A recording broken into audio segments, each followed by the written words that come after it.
is a presentation of Fox Sports. We are Fox Sports. We are Houston.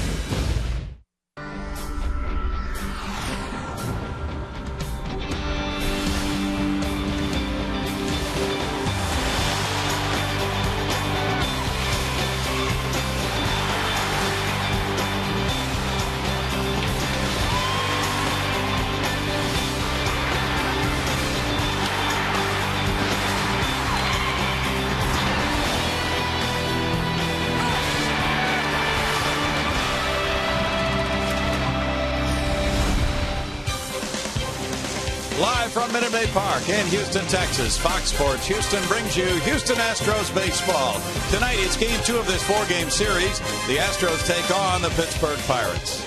Good evening, everybody. Bill Brown and Jim DeShays, and the Astros hoping something drastic happens tonight. They have not won in the last 10 games. A win would be nice. Yes, it's been a rough go for the Astros, obviously, and it doesn't look to get much easier tonight. They're up against Jeff Carstens. The last couple of years, Jeff Carstens has been more like Greg Maddux when facing the Astros. Last year in this, he's 4-0 with an 0.29 ERA against the Astros. Jordan Lyles, 2-7, 5.50, but a lot better here at home at Minute Maid Park. He's 2-2 with a 3.62 ERA.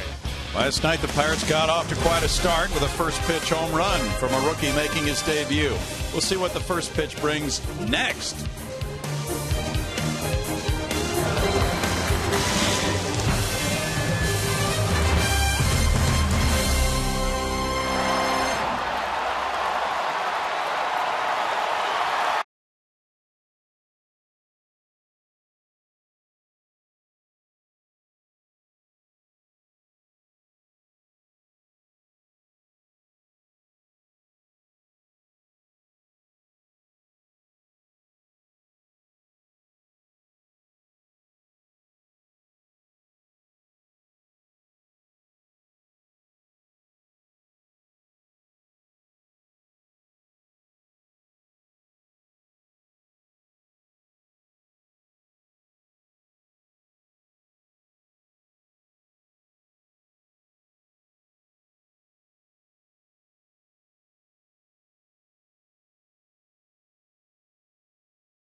Progressive Insurance Group. Call 1-800-PROGRESSIVE today.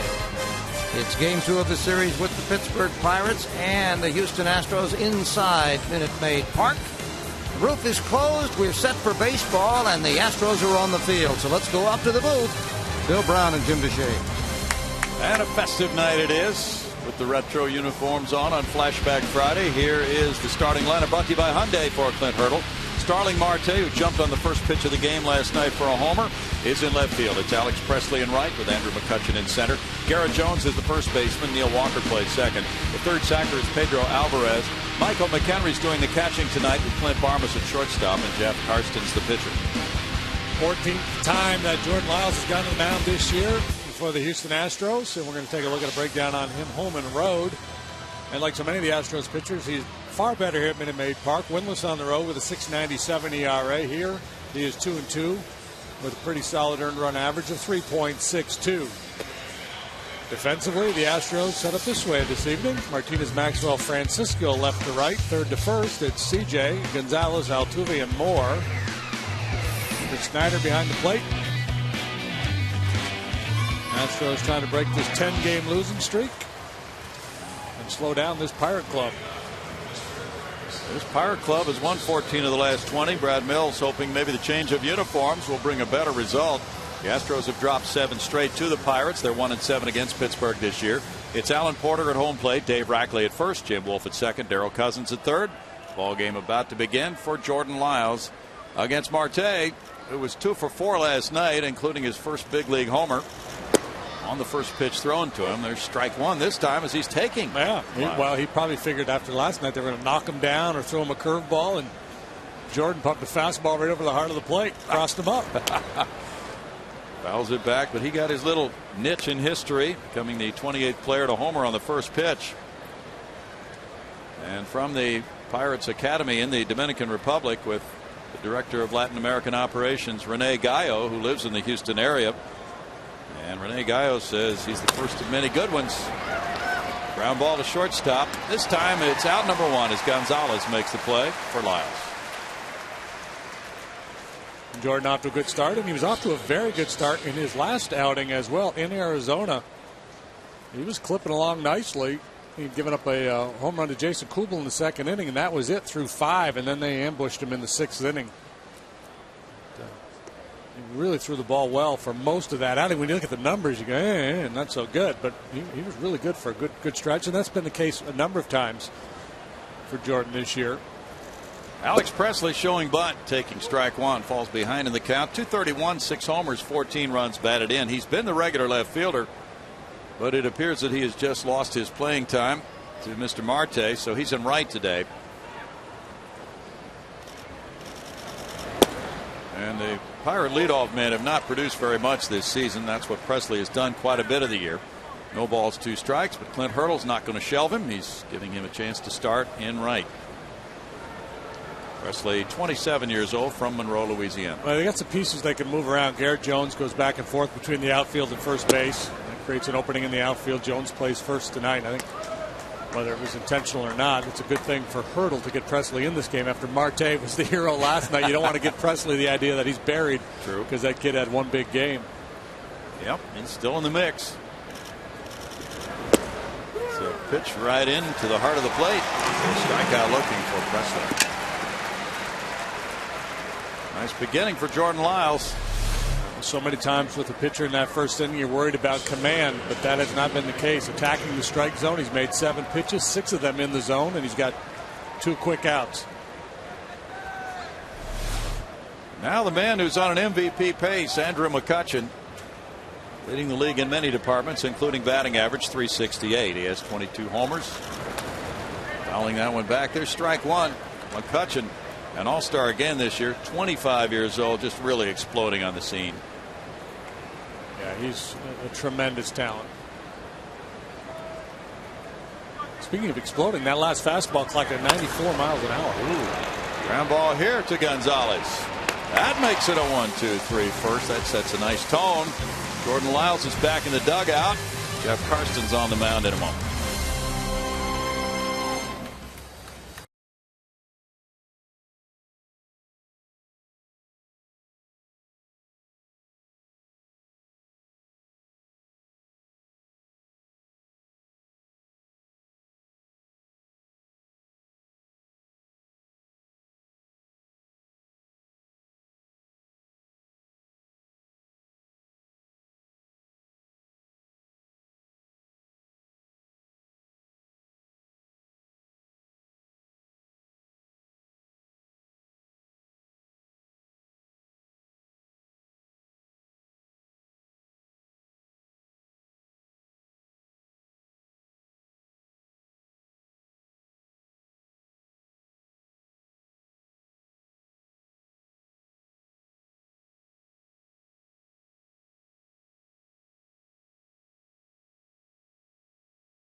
wearing their orange baseball caps tonight. Very brightly attired. Now the Astros come up with this Hyundai starting lineup for Brad Mills. Jose Altuve, second base. Marwin Gonzalez, shortstop. Chris Johnson batting third tonight at third base. Scott Moore's the cleanup man at first baseman. It's J.D. Martinez in left field. Justin Maxwell in center. Ben Francisco in right. Chris Snyder's the catcher for Jordan Lyle. And for the Pirates tonight, it's Greg Maddux. Jeff Karstens. Against the Astros in his career, he's made 8 starts. He's 5-2, 283. But as I noted, check that out: 4-0, 0-2-9 his last 4 starts against the Astros. Wow, he's allowed 1 run in those 4 ball games, 30-plus innings. The 1 run, a solo home run hit by Clint Barmas last year. Jose Altuve showing bunt, looks at a strike, leaving the count at 1-1. Jose at 296 with 5 homers, has 27 runs batted in. He was 0 for 4 last night. Pirates snapped his 5-game hitting streak. That's a strike call for Alan Porter, and that makes it 1-2 with Gonzalez next. The Astros club record losing streak 11, set back in the '95 season.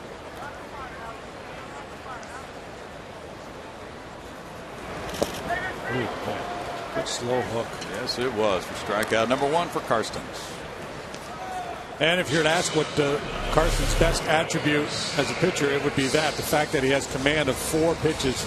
He's not a hard thrower at all, but he's got good off-speed stuff and great command of it. Defensively, it sets up this way for the Pirates. Great coverage in the outfield. Marte may be a better outfielder than McCutchen. Alvarez has had problems defensively this year. Made a heck of a play last night, however. Pretty solid up the middle with Barmas and Walker. Garrett Jones at first. McHenry, the better of the 2 Pirate catchers in terms of the running game. Marwin Gonzalez takes one. It's ball 1 to Marwin. 265, 1 homer, 5 runs batted in. He was 0 for 4 last night. Pirates won the game last night 5-3. The Astros rallied late with 2 homers in the 8th and a 9th inning run. After trailing 5-0, the Bucks jumped on the Astros early with 3 in the first and 2 in the second for A.J. Burnett. It's 1-1.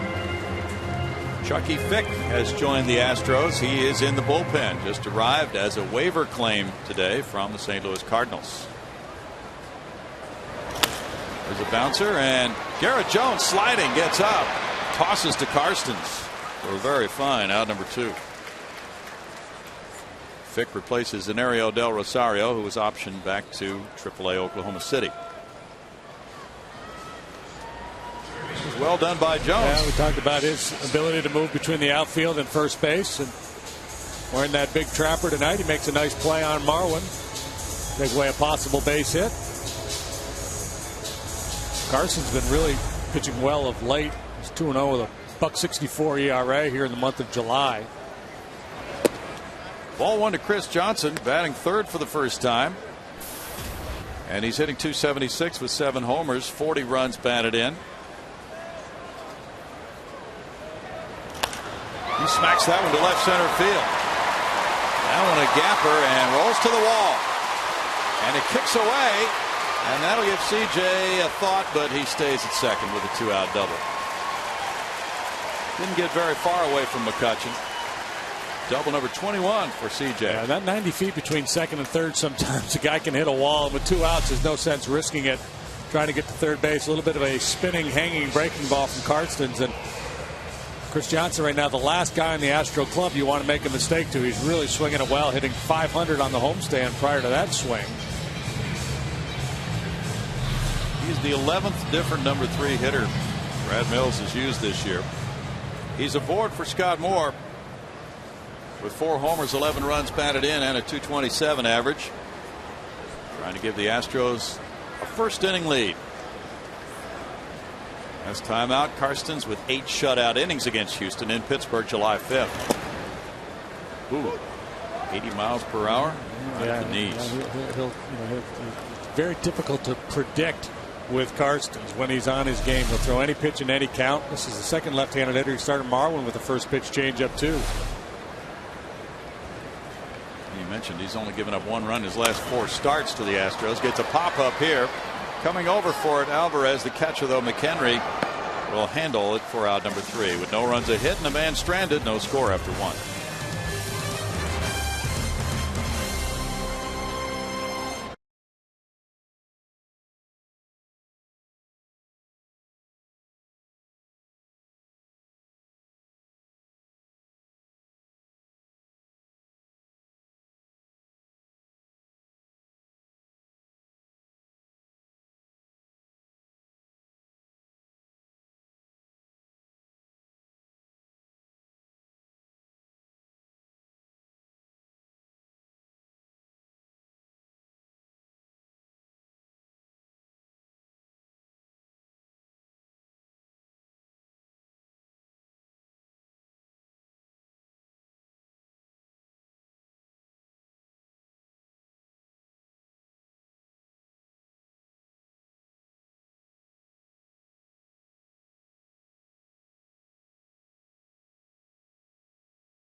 author of that clinching no-hitter against the Giants in '86. That's one of the memorable games, certainly in the history of this franchise.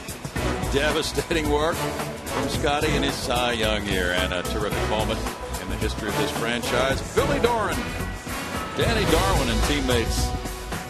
And there is Larry Anderson and JD, of course, and we welcome Scotty up here in the booth. That's what happened to my hair. They kept throwing champagne on it. I didn't know it was bad for you. Wow. Scotty, great to see you again. Good to be back. Playing some golf? Yeah, trying to. I got back and went to Ireland for 12 days about a month ago and survived walking 8 rounds in a row. Oh. Wow. What a gamer. Yeah, I know. I had to work out before I went out there. I was a little hesitant. When's the last time you threw a baseball before tonight? Last time you threw out a ceremonial first pitch I think here? so. Probably. I think it was. Yeah. I learned to move up a little bit. I can't believe you did that. No, there's no way I'm going back there. I've tried that before. That's a long way. Well, split Bud it. Norris takes a strike on the corner. Mike Scott, ladies and gentlemen, your Bounced it. Houston Astros flashback. And Bud Norris, the proud recipient of that pitch. Now, did they give you a defaced baseball? Am I hearing that correctly? Oh, well, it might have been after it bounced. That happens sometimes. Oh, yeah, it does. It does. And sometimes you can make use of it when it happens. Well, they usually don't give it back to you. That one I got back. So Kelsey's singing tonight? She's going to sing in the 7th inning. Wow, that's exciting. Yeah, you know, and she started doing that at hockey games at home, and I was a nervous wreck watching it the first couple of times. But she's a pro. She's good at it, so I'm a little more relaxed. Yeah, that would be stressful. Yeah. Well, she's done it a few times. She's nervous. She doesn't show it, but I still get a little jittery when she's out there. You haven't been to Houston in a few years, have you, Scotty? No, I think. Well, you know what? I did come back when they had the '86. That's right. And then before that, not for a while.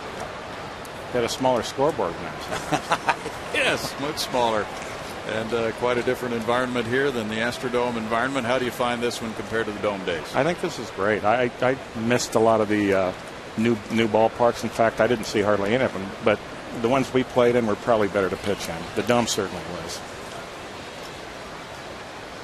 You watch a guy like Jordan Lyles, who's 21 years old, Scotty, and think about what might lie ahead for him. Well, I'll tell you what. At 21, I was just dreaming of getting to the big leagues. You know, you don't know if you're ever going to see it. You don't know if you're ever going to get to AAA. But that's pretty impressive for a 21-year-old to be out there. How old were you when you broke in with the Mets? I think I would. Let's see. Had to be. It's a tough question. 23. With the Mets. Was it 83 even? My first year with the Mets was 79. I signed in 76. Oh, you got to the big leagues in 79. Yeah, I played in a lot of decades, 70s, 80s. I shouldn't have played in the 70s, and I shouldn't have played in the 90s. The 80s were good, though. The 80s were better. Neil Walker, the batter, and he's another of the good young players who's come along the last few years. Kind of takes you back, Scotty, probably to your era when we saw the scenes there of Billy D and all those teammates. You guys were pretty close, weren't you, back in those days? Yeah, well, back then we had the team stay together a little bit longer. We had the same core of players for maybe 5 years in a row. I remember going to spring training where, we may get one or two new guys on the team, but we're going to go in there with the same guys we had the year before. So you make pretty good friends doing that. Big Glenn Davis provided a lot of the power. That was an interesting club with the dynamic of the way that worked. Kevin Bass had a lot of extra base hits too, but Glenn was one of those guys who really did provide the long ball a lot of times when it was necessary. Yeah, he did. And, third base with Walling and Garner, you had their numbers up. They hit a few home runs. But we just kind of went out there and wanted to win games. We didn't have any superstars. We just kind of winning the game was important, and we got on a good run that year, and we had a great run in September, and, things just came together. And September run, and JD has told the story about, he threw the 2-hitter and then Nolan the 1-hitter, and then he was talking to Ash, I believe, after that one. And what did you say, JD? I just made some crack about Nolan stealing the limelight away from, that was my one moment, and he had done so much in his career. And Ash said, well, I got a feeling Scotty's going to come out tomorrow and show you both up. And sure enough, he throws the no-hitter. That's a Mike Scott type 1-2-3 inning. We'll be right back with Scotty.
92. Pitched for the Astros 83 through 91.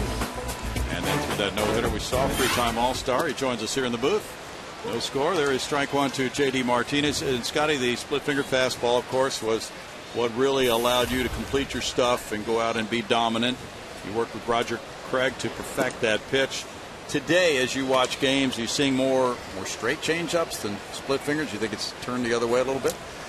Yeah, well, I think you have to have a change-up, some type of change-up, and I wish I would have learned it earlier. But I think pitchers just got to figure out what they can throw off speed for a strike, no matter how they do it. It really doesn't matter. I've coached in high school a little bit, and I tell them the same thing: is figure out what you can throw off speed.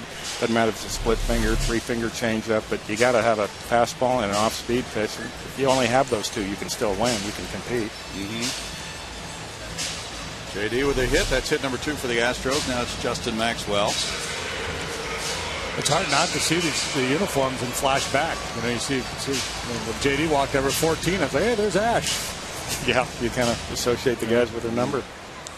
So what have you been doing these last 20-some years out there in L.A. besides making birdies?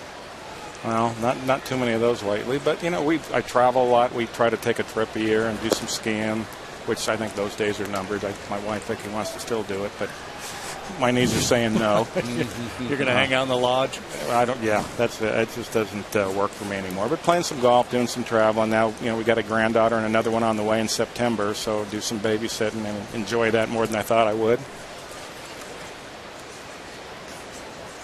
Our old buddy Gard just had a hip replacement. Oh boy. Well, we're going to have a lot of buddies having.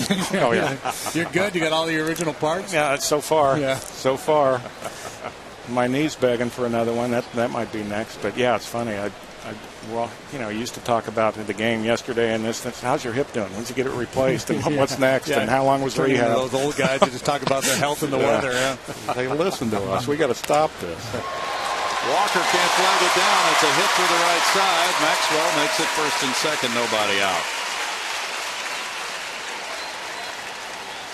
Good start for the Astros and 10-game losing streak, Scotty. They're trying to snap out of it. That could be very difficult for a club. It's tough, and you go through streaks every team every year. It's out in L.A. This year we started. The Dodgers were on fire, and the Angels couldn't win a game. Now it's kind of flip-flopped a little bit, but you're going to have streaks. You just got to battle through them, and they got a bunch of young guys, so it might be a little tougher, but you got to get through it. You're going to have them. Well, the Astros win tonight. You might be able to take credit. It's a good luck charm. Mills might not let you leave town. Yeah. I will. I'll take credit for anything. Ben Francisco has runners at first and second. Chris Snyder on deck, and then the pitcher's spot.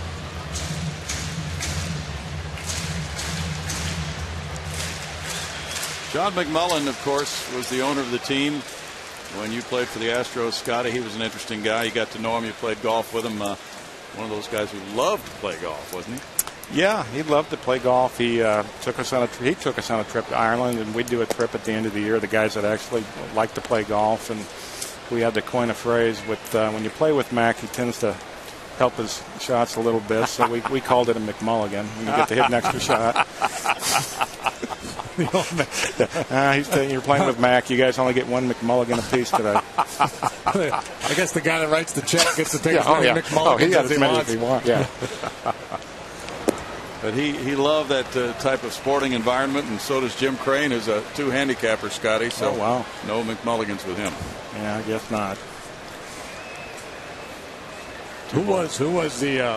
Was there an A player in that group back in the day? Was there one guy that stood out above the rest? Or? Well, we had guys that had handicaps that were a little suspect. I'm trying to think. Let's see. No, we were all pretty much the same. Here's J.D. Martinez coming to the plate, and it's a 1-0 Astro lead on the single up the middle by Francisco.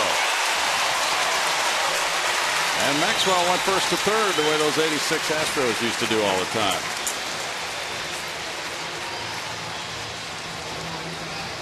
Well, the Astros have matched their output against Jeff Carson's from the last 4 times they faced him with this RBI single right here by Francisco.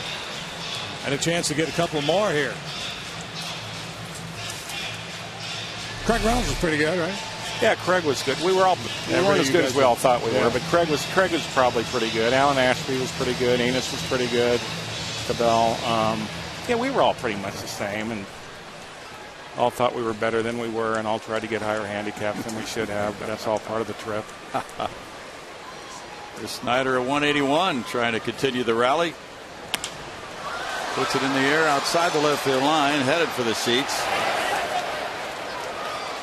How about Yogi? How was his game?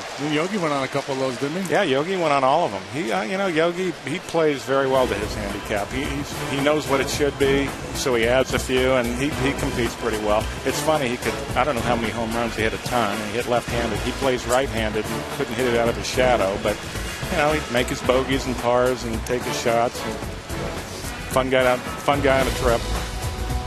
Whether he knew it or not. Yeah.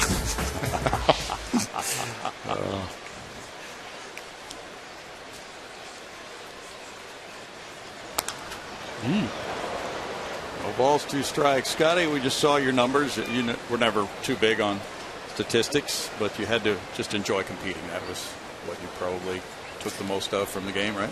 Yeah, and I think that's why we won in '86. I think everybody just competed. It didn't matter. Guys would go 0 for 5, and if we won the game, they're happy in the clubhouse, or they'd go 5 for 5 and be throwing their helmet if they lose the game 1-0. It was just back then, just winning the game. I think that's what the best teams do. Mm-hmm. And it's hard when you get to the end of the year, you're out of the race. It's almost impossible not to look out for yourself, because we're not going to win anything, and that's when it gets kind of hard. That's when you really got to bear down and still do things right, still get guys over, still throw strikes, still try to win the game. But when you're competing for a title or trying to win a division, it's a team game, and you've got to just be happy if your team wins the game, and that's your focus.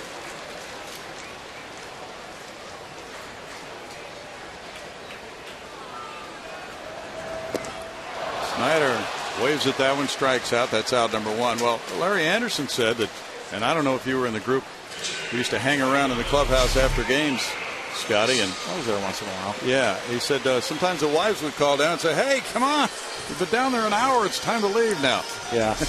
Well, what? We would sit there, and I remember when Art Howe was a young manager. He came in one time, and we had lost the game, and nobody was happy. Then an hour after the game, maybe we're in there just talking about stuff, and Art wasn't really happy with it. So he comes in, he goes, "What's so funny?" He left the clubhouse mad. Then he comes back the next day, goes, I need to apologize. Some guys maybe should hang around a little bit longer. We were unhappy when the game was over, but didn't dwell on it, and didn't want to just get out there and do something else right away. So I think there's something to hang around a little bit. Yep. And you may learn something that helps you on down the line in dissecting a game. Maybe talk to a teammate who gives you something that you might be able to use. We did a little dissecting, but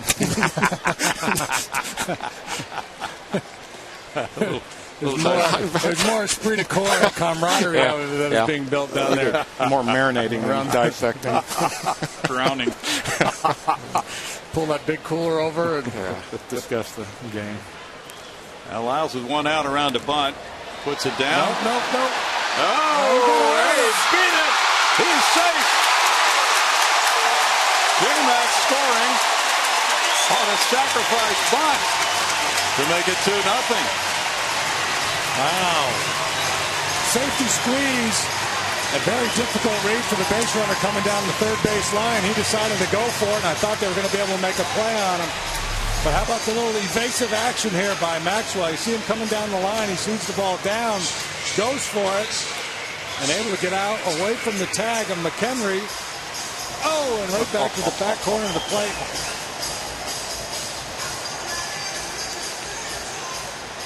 That was close. I'm a little bit surprised that Clint Hurdle's not out there arguing that he was out of the baseline. Mm-hmm. Carson's very unhappy, obviously, and it's 2-0. Lyles getting credit for a sacrifice. He reaches on a fielder's choice. He gets an RBI, and it's 2-0. And Altuve to shortstop. Here's Barmas getting the force play. 2 outs, and Dave Clark has a customer at third. With Marwin Gonzalez batting.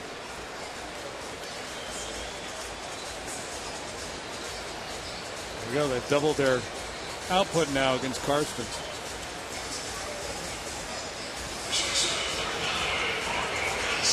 So you're leaving tomorrow? Is that the idea? Yeah, we're heading out. Yeah, we were going to bring my granddaughter here, so we could only do like 3 days. She got to school Tuesday, but she got sick and couldn't come, so we kind of made it a quick trip, quick in and out. So in your golfing group out there in LA, who do you or out in Southern California, who do you play with? Aren't there some baseball guys? A lot of Angels. Yeah, Mike Witt plays, Kirk McCaskill, Jim Abbott. We do a Ryder Cup with a bunch of guys that live down in San Diego. Phil Nevin's down there. Wally Joyner plays. We have a lot of retired guys. Tim Wallach. Well, a lot of guys are coaching now, so it's kind of hard to get them back again during the season. But we have a good group, big group of retired guys that we play these Monday tournaments. And they said, why don't we just get a game every Wednesday? And we finally did. So we get a pretty good group out there.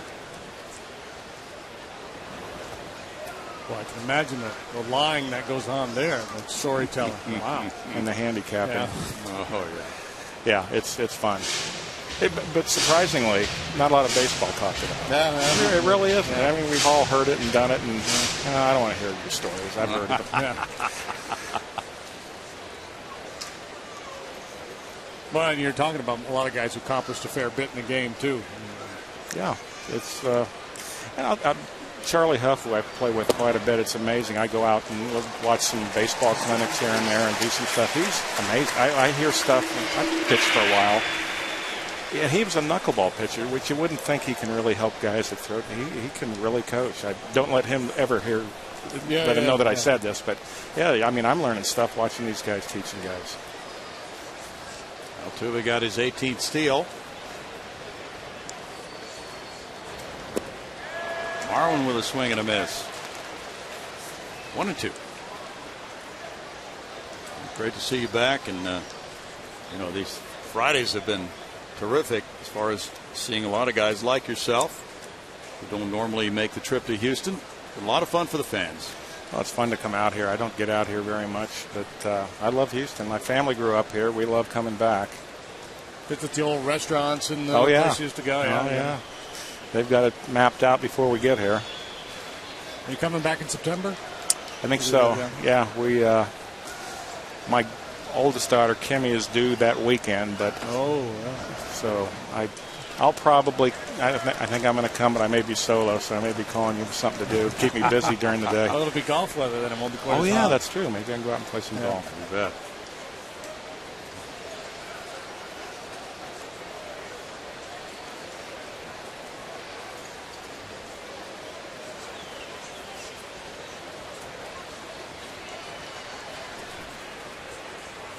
Could be the ball game right here. I mean, not be the ball game, but a huge at bat for Marwin if he can drive in too and give Lyles a little breathing room. Well, he might do that on this deep drive toward the bullpen in right center field. And Presley there. Presley and McCutchen coming together, and it was caught by McCutchen. And thanks so much to Mike Scott. Great to see you again, Scotty. Thanks for having me. 2-0.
Astros as we go to the top of the third. Time now to introduce you to our progressive fan of the game, and we've got a special one for you. This lovely lady right here, Joni Cobb. She is retiring from the Houston Astros organization today after 44 years. She's been in tickets. They've had a party for you out here today. You've got some great seats down in Diamond Club. Just tell us a little bit about your day so far. Well, we had a party up in the suite 63, and a couple of my season ticket holders that I sold tickets to came, and a lot of my co-workers came and celebrated with me, and I was so happy to see everyone, and I thank them very much for coming. And you know, after 44 years, you obviously go all the way back to the early days of the Astrodome. I know you weren't in the ticket department then. Where did you start, and what did you do back in the early days? I started as a part-time tour guide, 3 days a week, and we had 3 tours, 11, 1, and 3, and I earned $3 a tour. So I made $9 a day. Wow, I hope you invested that wisely. Well, here you are 44 years later, kind of winding it down. I know you've got a lot of great memories. What stands out for you in the 44 years as far as being an Astro? Well, besides really like talking to my season ticket holders and group leaders and the fans, I really enjoyed all that. And I also love going to the World Series. Drayton has set his staff up at a hotel in Chicago and paid our way to the games, and we were able to go to the last 2 games that we played, and it was an experience I'll never forget. My co-workers and I went out, had a blast out on Michigan Avenue, going to all the stores and things, and it was a wonderful experience. And plus the other 2 games in 86 and 80 were also memorable. Well, we totally appreciated getting to know you over the years. We wish you well. I know it's a long time with one company. Is there anybody you want to kind of wish farewell to or say goodbye to?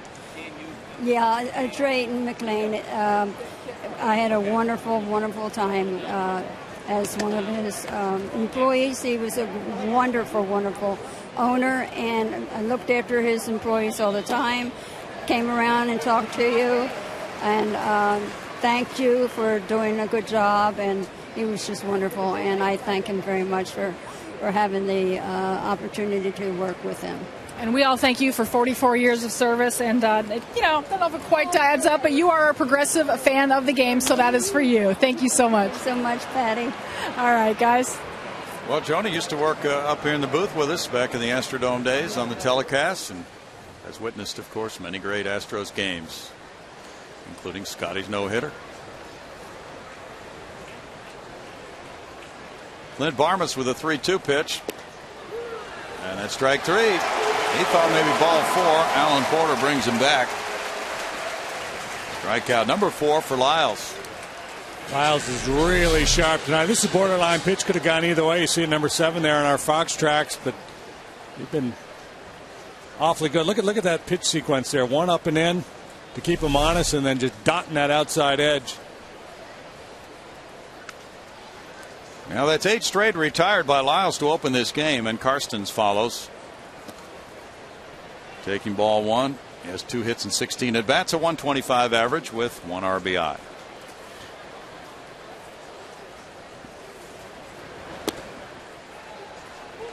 You pointed out that Lyles was really moving along quite well in that last start, and that's been a pattern in several games for Jordan this year. Boy, he was crisp. Yeah, he had made 2 starts on the road trip. In the San Diego game, he gave up 4 consecutive hits, but I thought he had been a little fortunate even prior to that.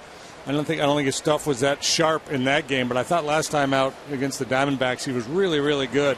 Pitched way better than the final numbers. Yeah, he gave up a homer to Kubel in the 2nd inning, but that was the only run he allowed through the first 5 last time. And when out in the 6th, they put 3 hits together, then a home run after fielder's choice. But a couple of those hits were pretty soft. Here, 3 perfect innings out of the chute for Jordan Lyles and a 2-0 Astros lead.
Cancer Center, making cancer history. It was on this date in 1992 that the Astros began a 28-day, 8-city road trip because the Astrodome had to be used to host the Republican convention. In Game 1 of 26, Eric Anthony hits an 11th-inning grand slam to lead the Astros to a 5-1 win over the Braves. That could have been considered the disaster, but it wasn't actually, as it turned out. Brownie remembers this. The club actually came together pretty well, being forced to, I guess, by that long trip. It was actually kind of a bonding experience the way it turned out. You're right. Here's Chris Johnson. He doubled in the first inning to left center field. A very well hit ball. And that's ball 1 to CJ, to be followed by Moore and Martinez. The Astros have 4 hits. They have left 3 men on base through the first 2. I'm guessing that was the longest road trip in baseball history. Yes, sir. At least in modern history. 1 ball, 1 strike. And the Astros came back for about a day and a half. It's sort of a laundry stop right about in the middle of that as they were crisscrossing the country. 1 ball, 2 strikes. That was a long trip, JD. But, you know, there were a lot of home games before it and a lot of home games after it. I won't look at it that way. That was a lot of the travel just in that 1 trip for the season. The road goes on forever and the party never ends. It's a good thing it was a young club. You bet. Yeah, and it was a very big time for the city of Houston, of course, to get that convention. Very lucrative financially. High drive left field, and that's going to get out. Chris Johnson, after he hit one last night, follows it up with another one. And all of his home runs, and there have been 8, have been at Minute Maid Park this season. It's 3-0 Houston. I picked out a breaking ball from Karstens last time for that 2-out double. Karstens tries him again with a curveball, and CJ jumping all over it. Last week or so, he's been one of the hottest hitters in baseball. He really does a nice job staying on that breaking pitch. He likes his number 3 spot in the lineup.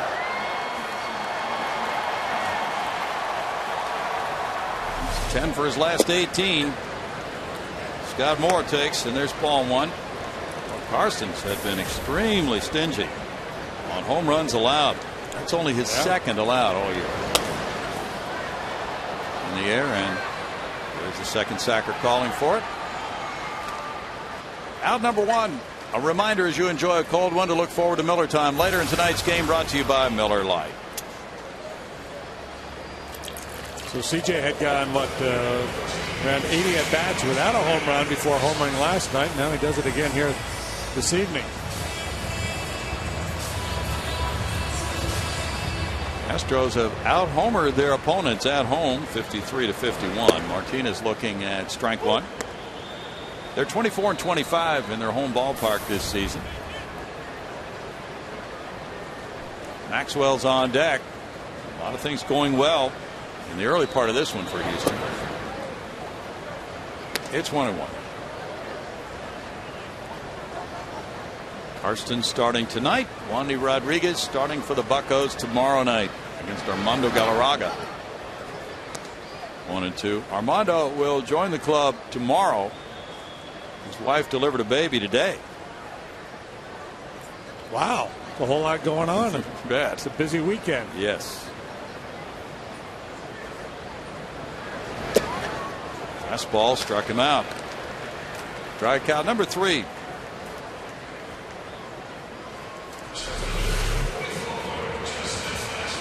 That slow curveball sets up the fastball. You have to respect the command of his off-speed pitch. And you're a little late on the heater. Now it's Maxwell who singled to right in the second inning. Hey, according to this website I'm looking at, Zach Greinke is now an angel. There were rumors about that earlier. Strike 1 to J. Max. That'll get Nolan's attention. You know it. They were pushing hard. The Rangers wanted Greinke, but he goes to their rival, the Angels. 9-3, 344. The 2009 American League Cy Young Award winner. Maxwell's down on strikes. That's number 4 for Karstens. And the home run by Johnson makes it 3-0 Astros.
Go to the top of the fourth, and the Astros host the Pirates July 26th through the 29th here at Minute Maid Park. And this Saturday, tomorrow the 28th, before the 6:05 game, 10,000 fans will receive a Chris Burke Greatest Moments bobblehead, courtesy of Day Hill. The bobblehead commemorates Burke's 2005 18th inning walk-off home run that sent the Astros to the NLCS for the second year in a row. Root now and buy tickets at Astros.com. Bill?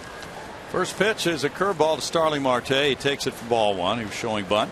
He grounded out to shortstop to open the game.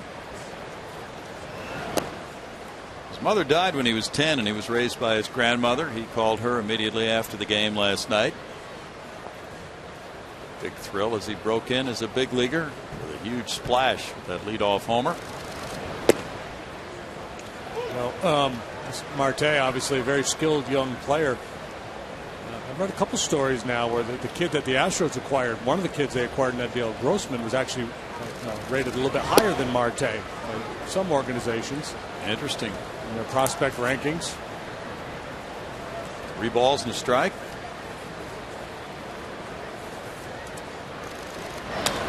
That's foul back.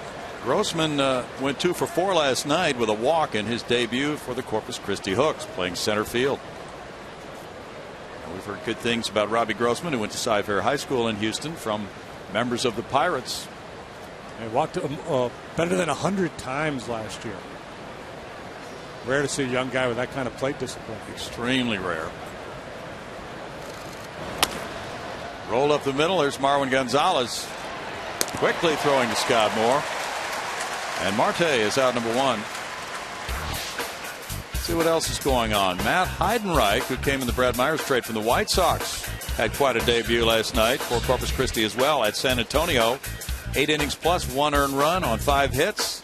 93 pitches, 64 strikes. How about that? Yeah. The other kid the night before, I think, had a 1-run 7-inning outing. Wojciechowski. Rudy Owens started for AAA Oklahoma City last night. He went 5 innings, allowing 3 runs. There's a curveball and a strike 1 to Alex Presley, who struck out looking in the first inning. And the Red Hawks won that game in 10 innings, 6-5. So a lot of the newcomers doing well in their first games in the Astros organization. Fouled away. That makes it no balls, 2 strikes to Alex Presley. This is a clinic that Lyles is putting on so far tonight. There's been 1 ball out of the infield against him. McHenry's drive to deep center. Everything else has been a punch out or a ground out.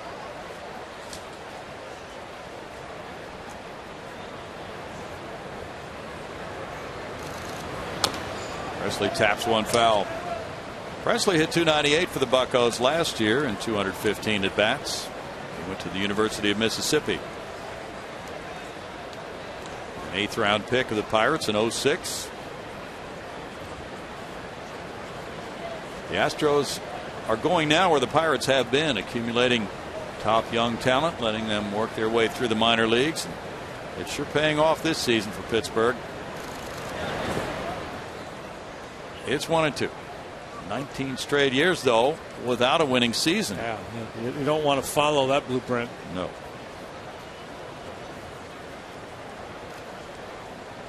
McCutchen's on deck.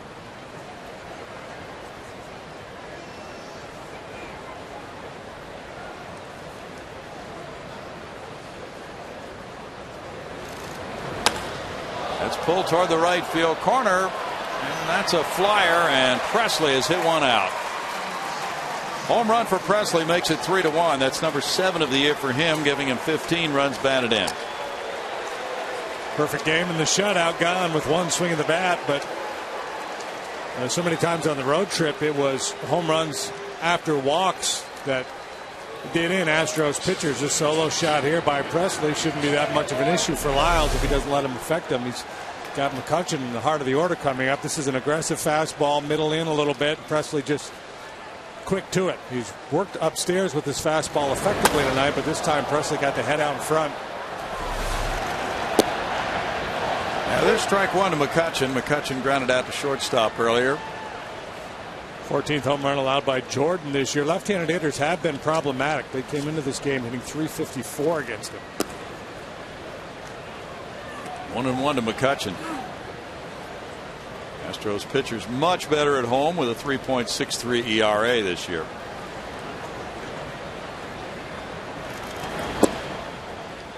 Two balls and a strike. Greinke was traded for 3 prospects.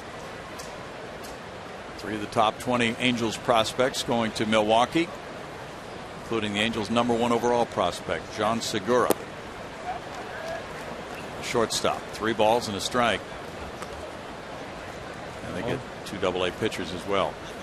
Steep price to pay for a rental player, but you're in go for it mode, and he can be a real difference maker. He joins Jared Weaver, C.J. Wilson, Dan Herron in the rotation. That's out to left center field. Could be extra bases for McCutchen. Bangs it off the wall. He's in with a double. His 18th of the year. He's the league leader in total bases with 226 now. Well, we talked about the big inning issues for Jordan this year, so this is the key now as they put home run double back to back against them. Can he tighten things up and keep the ball out of the middle of the strike zone? That was a bit of a floating breaking ball. McCutchen, giving that one a good long look, thought perhaps that maybe he had gotten enough of it to drive it out of here. And they'll have to settle for a 1-out double. He's aboard for Garrett Jones. Jones struck out in the 2nd inning. 45 extra base hits for McCutchen. Leads the league in slugging percentage as well. Infield shifts around, playing Jones to pull. Altuve's backpedaling onto the grass. That's a shot. The shortstop right there. Good pickup by Marwin Gonzalez. He was positioned perfectly for out number 2. McCutchen to third. That was hit sharply enough. It would normally have been a hit without this kind of a shift. No, just perfectly positioned is right.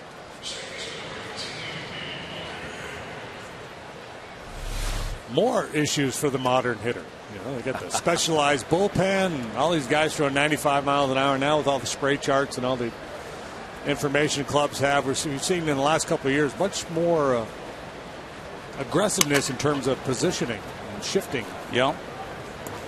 Joe Madden of Tampa Bay Rays had a lot to do with that. Neil Walker struck out in the 2nd inning. He was kind of the forerunner of what a lot of other teams are doing now.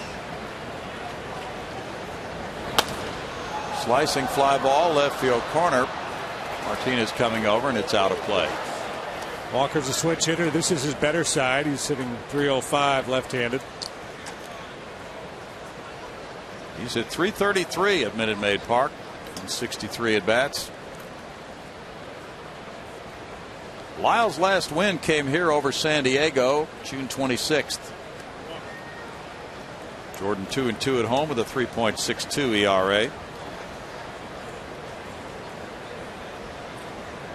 Yankees lead Boston 6-3 there in the bottom of the 6th at Yankee Stadium. Yankees are looking for a player like Marco Scutaro, who can play all the infield positions now that A-Rod is hurt. Versatile type player. No balls, 2 strikes to Walker.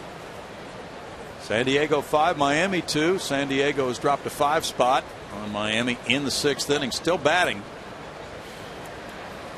Marlins have fallen to 8 games under 500. Looking to retool the team. Bouncer to first. Moore takes care of the 3rd out, and Lyles limits the damage to 1 run on 2 hits with the runner stranded at 3rd. 3-1 Astros.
Astros baseball on Fox Sports Houston is brought to you by Jack in the Box. Get the All-American Jack combo for only $4.99 plus tax at participating stores. By the all-new Mazda CX-5 with 35 highway miles per gallon.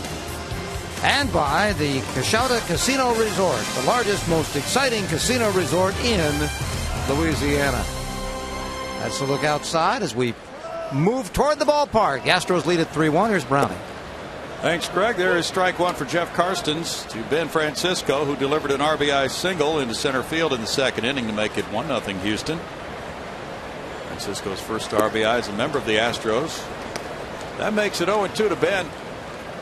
And a chance to play the outfield after the trade from the Blue Jays, along with pitcher Francisco Cordero.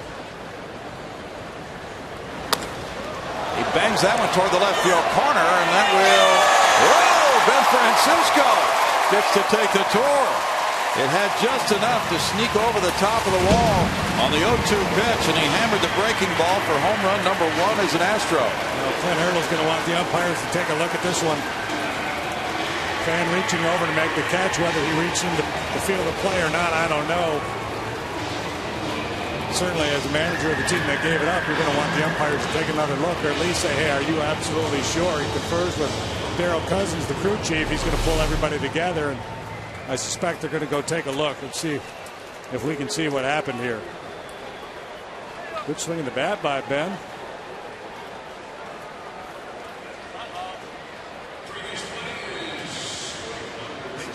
No, it looked like it was clean because I don't think anybody got a piece of it until it kicked off that railing. True.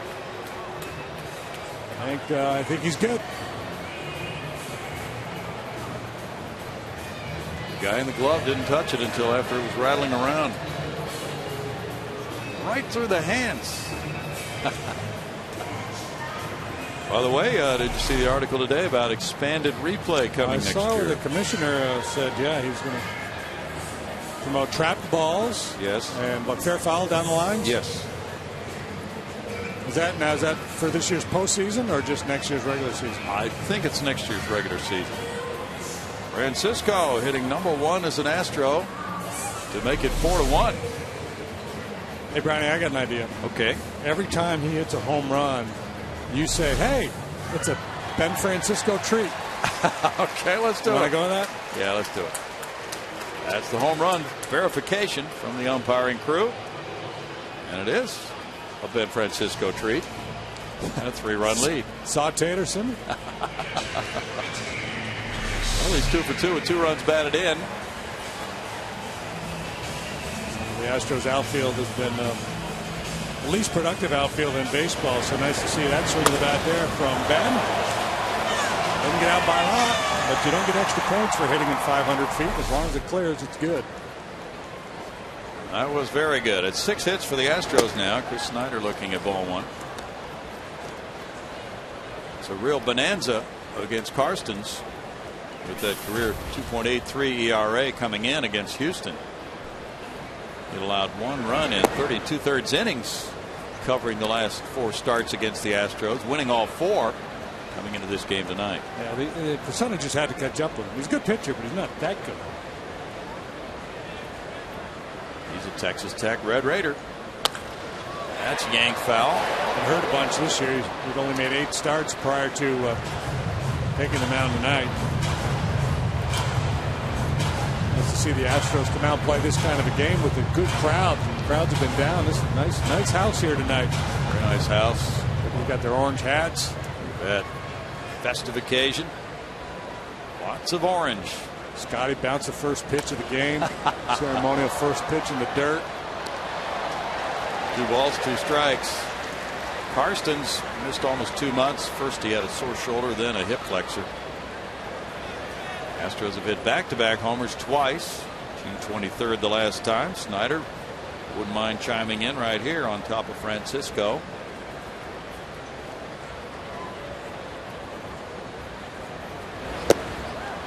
There's a strikeout. It's number 5. A little lower arm angle and a elevated heater.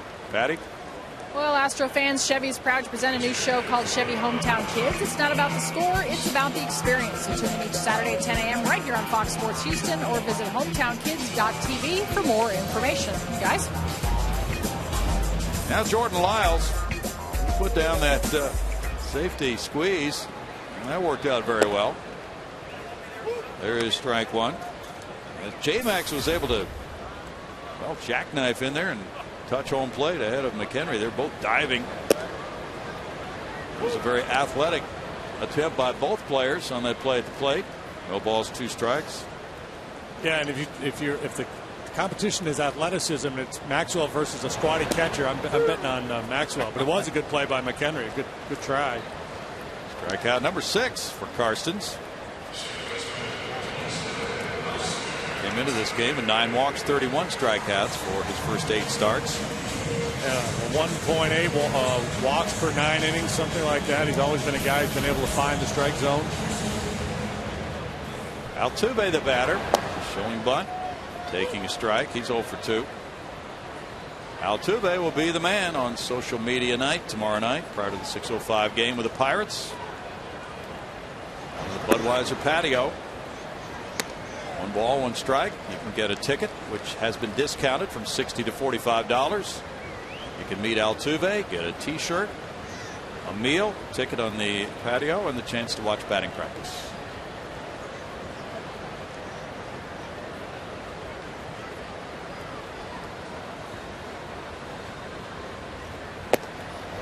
Yeah, if I had a kid that was a ball player who didn't think he was big enough, I would bring him to meet Jose Altuve and say, look at this guy. He's a big leaguer. Not only is he a big leaguer, he's an all-star.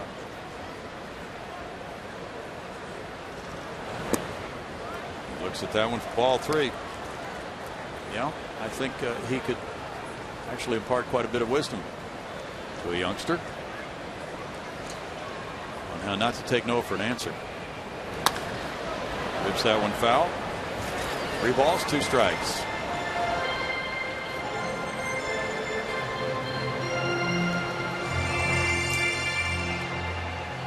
Karstens a part of a Pirate rotation with 42 wins and a 3.92 ERA.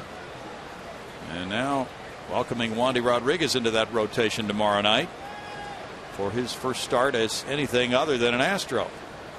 That'll be entertaining. Armando Galarraga coming up against him tomorrow night. So we've got all kinds of angles for that one.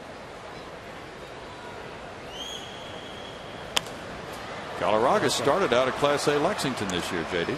Yeah, I like Millsy's line about Wandy. So we're going to have to change our signs, as clubs do after a player leaves and then comes back with a different club. And then he said, I really don't know if Wandy really knew our signs, but just to be safe, we'll change them anyway. That's out to center field for McCutchen. And the home run by Francisco makes it 4-1 Houston after 4.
does What Do You Drive tomorrow night. This 4-game series continues between the Astros and the Pittsburgh Pirates. Armando Galarraga makes his Astros debut. First trip to a big league mound since May 6th of 2011. He was 3-2 in Oklahoma City. Of course, he fills the roster spot vacated by Wandy Rodriguez, and he will pitch against, you got it, Wandy Rodriguez. Our coverage begins tomorrow night at 5:30 here on Fox Sports Houston. This has been your Mazda Game Break. Guys, did you see Zach Greinke may be being fitted for a brand new halo? Yeah, we saw that.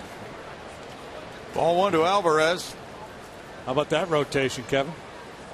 Tell you what, it's going to be, you were thinking you're getting him out of the division. Well, next year he'll be right back in the middle of things if he stays in L.A. Yeah. That'll be interesting to see.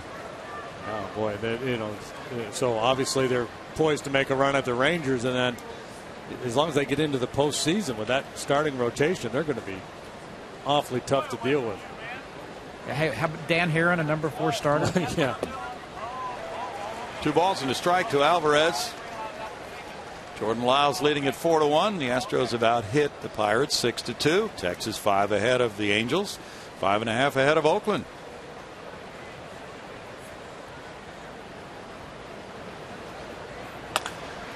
That's line into right field. And perhaps the happiest club with this news is the Florida Marlins, because Josh Johnson is a guy that they may or may not deal. From what I've read, they've been asking a ton for Josh Johnson, and clubs are hesitant to give it up. But there's a lot of pressure now on the Rangers to respond to what the Angels did. And there's not that many frontline starting pitchers out there. Mm-hmm. McHenry hit a fly ball to center in the 3rd inning. He was quite a find by the Pirates last year. He's hit .360 in his last 16 games. Ball 1 to him with Barmas on deck. Rangers might make a run at Ryan Dempster too. As McHenry, he's an interesting guy. He's got a slugging average of .520 something.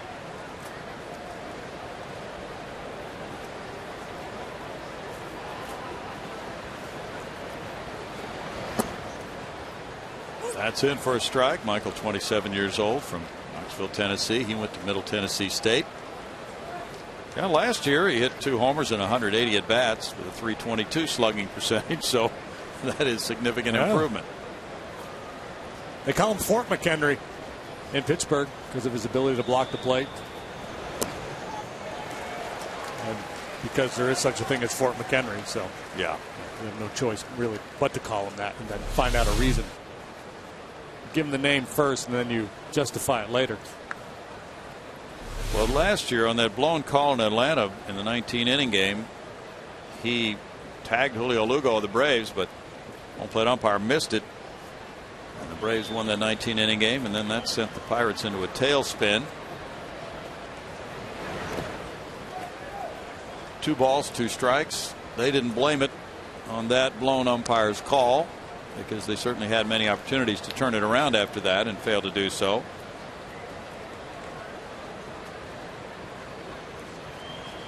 Lyles trying to beat the Pirates for the first time in his career. Chris Rhysop's warming up in the bullpen.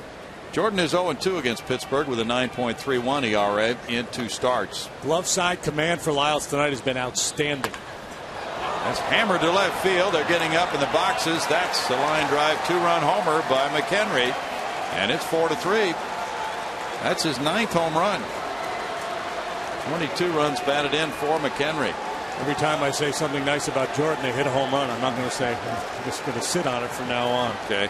But his fastball command away to right-handed hitters has been the key for him so far tonight. He got a fastball in a little bit to the left-handed hitting Presley, and now McHenry got a breaking ball. So the Pirates, more than a one-man wrecking crew. It's not just Andrew McCutchen getting contributions from a lot of different players this year. McHenry with his 9th home run. Then Barmas showing bunt. Takes a strike. He was caught looking back in the 3rd inning. Cardinals beat the Cubs today 9-6. Did something they've never done before. They hit home runs in each of the first 5 innings of that game. Yeah. It's 1-1. The Cubs had never allowed home runs in the first 5 innings of a game. Lance Lynn won his 13th, beating Travis Wood. Buddy Brookman got one of those homers. Yes, he did. Holiday got one. Matt Carpenter. Alan Craig. Cardinals will be heard from in this division. Yeah. Berkman now has 1,200 career runs batted in. Farmas is down on strikes. Strikeout number 5.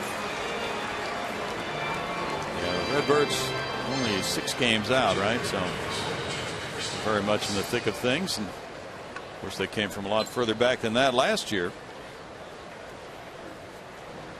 to nail down a wild card spot. Karstens grounded back to the pitcher in the 3rd inning.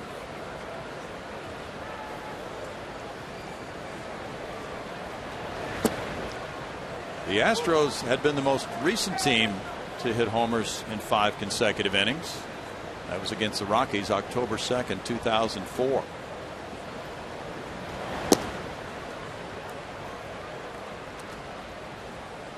It's 1-1 for Jordan Lyles. He's thrown 69 pitches.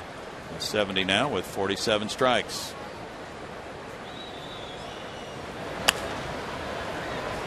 Grounded foul, and it's a 1-ball, 2-strike count to Karstens.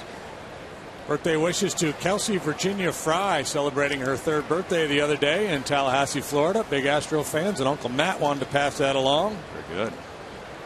Fred Arnold at Minute Maid is here with his high school class, Westbury High School, 68 reunion tonight.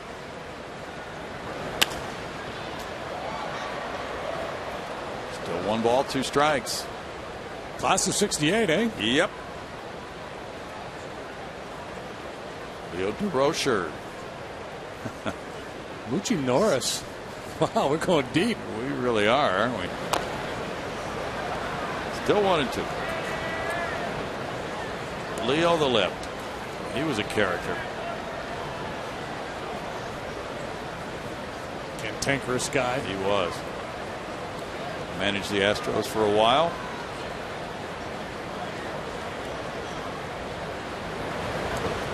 In the dirt, but he swung, and here's the throw to first base to complete the strikeout on Karstens for out number 2. Patty? Well, the Astros are excited to welcome contemporary Christian recording artist Mercy Me for the 2nd Faith and Family Night of the season tomorrow, Saturday, July 28th. The concert will take place following the 6:05 game against the Pirates and is included in your game ticket. Tickets for Faith and Family Night featuring Mercy Me are available at astros.com/mercy. Bill? Bobby and Gary Meacham and Kyle and Rachel Weiland will be helping to fill a few minutes before Mercy Me takes over in the concert after the game tomorrow night. Marte with strike 1.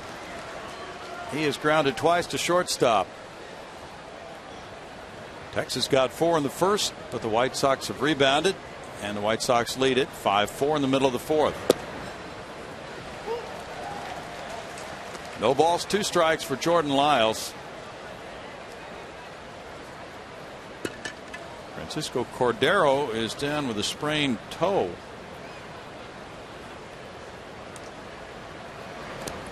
Should be okay by tomorrow, Brad Mills said. 1-ball, 2 strikes, so Wilton Lopez might be the closer tonight.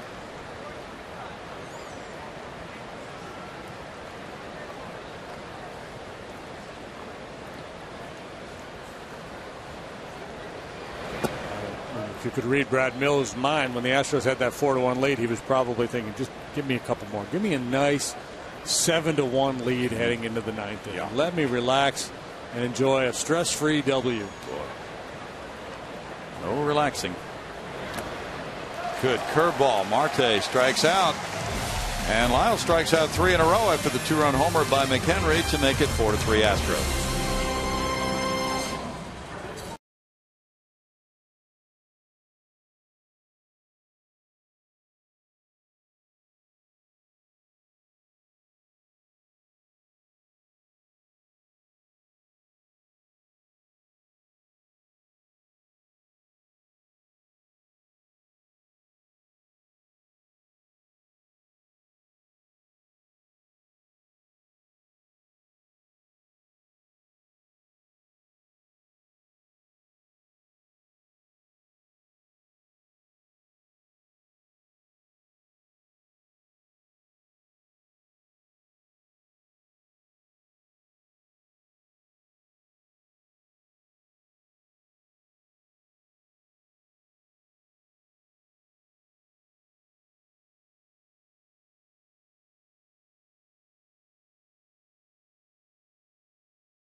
Astros won the championship with a Mike Scott no-hitter. He was third in the NL with 18 wins. Who were the two pitchers who led the league? AT&T brings you trivia. He won the Cy Young Award that year. He had a 2.22 ERA, 306 strikeouts, something like that. Well, Fernando would be one that would come to mind. Okay. How about Doc Gooden? Did he win more than 18 that year? I don't think so. The year before, Doc won like 24. Yeah, that was 85 was his big year, right? Grounder foul, 0-2. For some reason, I think Mike Krukow might have had a big year. I know Mike won 20. Krukow won 20 somewhere in that run in the mid-80s. Okay. 86. The Cardinals had a 20-game winner in 85, but probably not 86. In tight. Tom Browning? Tommy was 85. Okay. Good question. Tommy Browning became the first rookie to win 20 games in a long, long time when he did it in 85. Strikeout number 7 for Karstens in a 4-3 game. Let's see. AT&T gives us the answer now. Fernando on 21, and you got it. Mike Krukow with 20. Nice going, partner. Thanks. There you have it. Scotty was third, but with that dominant year with those statistics you told us about, he was the Cy Young Award winner. Ojeda won 18 as well. Nepper 17 and Gooden 17. Strike one to Chris Johnson, who's been potent tonight with a double and a homer. The Astros set the club record losing streak 11 in a row in 1995. We're just checking back. That started August 17th of that year. They were 57 and 45 before that 11-game losing streak. That hit Terry Collins like a bolt. Bad time to have an 11-game losing streak. Tough to recover that late in the year. Yeah, they were in second place when the streak started. 2 balls and a strike, and just spiraled downward. They lost to Philly. They were swept at Cincinnati. Got swept at home by Atlanta. Got swept at Florida. Finally broke out of the tailspin, and really wasn't a bad season except for that streak. Foul ball makes it 2-2. They finished 76 and 68. But that torched them, and that's hard to handle when the club is in contention and that kind of a downward spiral hits. Weighs on everybody. Yeah, well, and you can't go to the old fallback position. Well, it's early. It's early. We'll be fine because it wasn't early. No. Marathon starts to turn into a sprint in August. At least you're looking to pick up the pace for a September kick.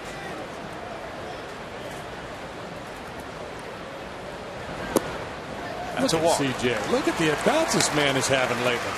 He might be laying claim to that number 3 spot in the order. That's his 22nd walk of the year. Real good job here. Not only swinging the bat, but recognizing how they're trying to get him out. He had a game a week ago, maybe, that game where he drew 3 walks. And notable because he hardly ever walks. Right. But the more he does, the better off he'll be. He'll get more pitches to hit. Scott Moore comes up. He's fouled out and popped up. Johnson draws the throw over to Garrett Jones. Apparently the price for Zach Greinke just too high for the Rangers, according to one story by T.R. Sullivan at MLB.com. The prospect Mike Olt was just too much of a price. He's an infielder. And the Rangers, according to other stories, had said Jurickson Profar, a Double-A shortstop, very highly ranked, was not going to be dealt. This one kicks away from McHenry, and CJ advances. A wild pitch by Karstens, his 3rd of the year.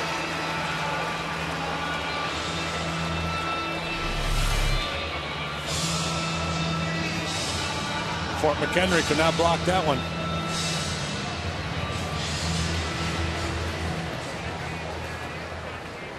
Tough to live up to being a Fort. Yeah, that is tough.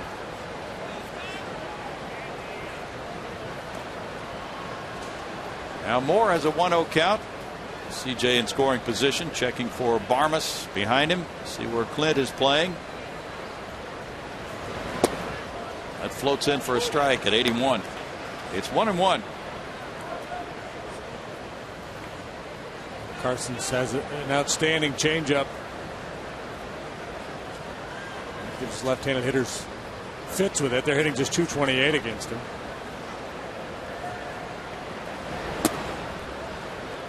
Now it's 2-1. Apparently the Atlanta Braves are not relenting in their search for a top-notch starter, even though the Ryan Dempster trade evidently is considered to be off by the Braves.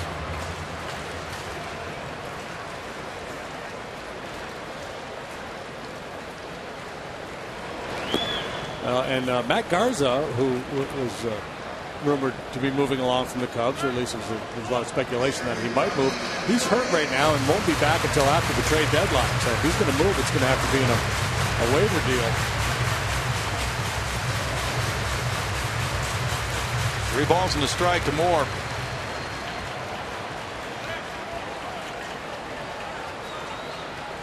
Astros had been averaging fewer than 3 runs per game in 8 games against the Pirates coming into this one. Now back-to-back walks have them set up if JD Martinez can come through, leading 4-3. Carstens didn't want to give in on 3-1, tried to throw a perfect fastball over the outside edge. Moore showing good patience, working the walk.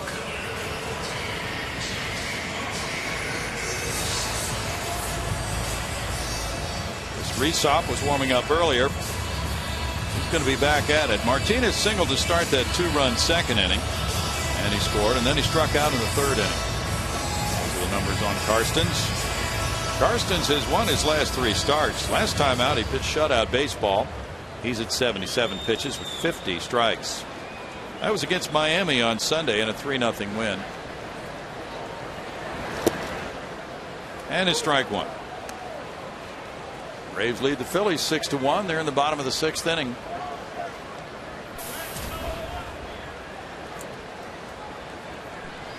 That game is in Atlanta, and Brian McCann has hit his 17th home run.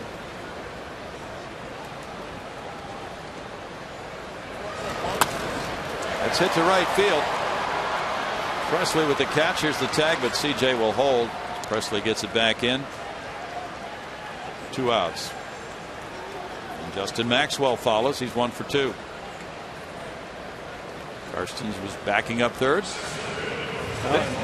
Ben Sheets is pitching again. Just going to say another outstanding performance by Sheets. What a great story he's become. Bet. 6 innings of 6-hit, 1-run baseball tonight. He's walked a man, struck out 4. Now has an ERA of 0.50. This is what, his 3rd start? Yes. And on the other end of that decision is Cole Hamels, who allowed 5 runs, 3 earned in 5 innings. He walked 6. Probably is not making GM Ruben Amaro feel real good about that investment. Maxwell's 1 for 2, a single to right field. Hamels now out of the game after his 5 innings. Still continue to be rumors about Victorino possibly being traded. And some Hunter Pence trade rumors out there as well. That's strike 1. I think the Pirates would have interest in Pence or Victorino. True. I think, let's see, there was another club involved in that. Can't remember now which one was for Hunter, but I think the dilemma for the Phillies is staying under the salary tax level for next year, the luxury tax, with their payroll. So they're going to have to shed some payroll, it would appear, in order to stay under that luxury tax for next season.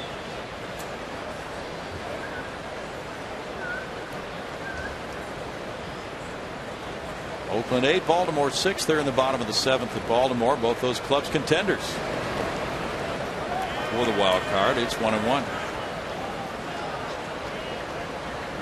It's been really interesting to watch the American League picture, but on the other hand, JD, there are a lot of clubs that are really dropping back out of the races right now too, and after so many were looking good as far as being possible wild card clubs, Miami has fallen 14 behind Washington. The Mets are 11.5 back now. Phillies are 14.5 out. And you have Milwaukee 14 games back. Chicago and Houston, and San Diego and Colorado. The Braves at 54 and 44 would claim the second wild card spot if the season were to end today.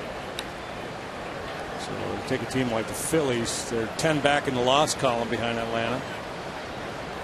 9.5 overall behind the Braves coming into play tonight.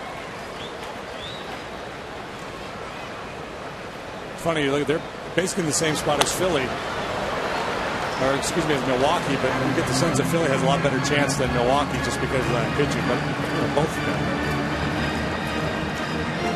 certainly long shots at this point. Well, some of the scouts were talking about in what bad shape Milwaukee's bullpen is right now. They didn't think that K-Rod really had anything left, and a lot of their bullpen arms may not be as marketable as some of the reports indicate.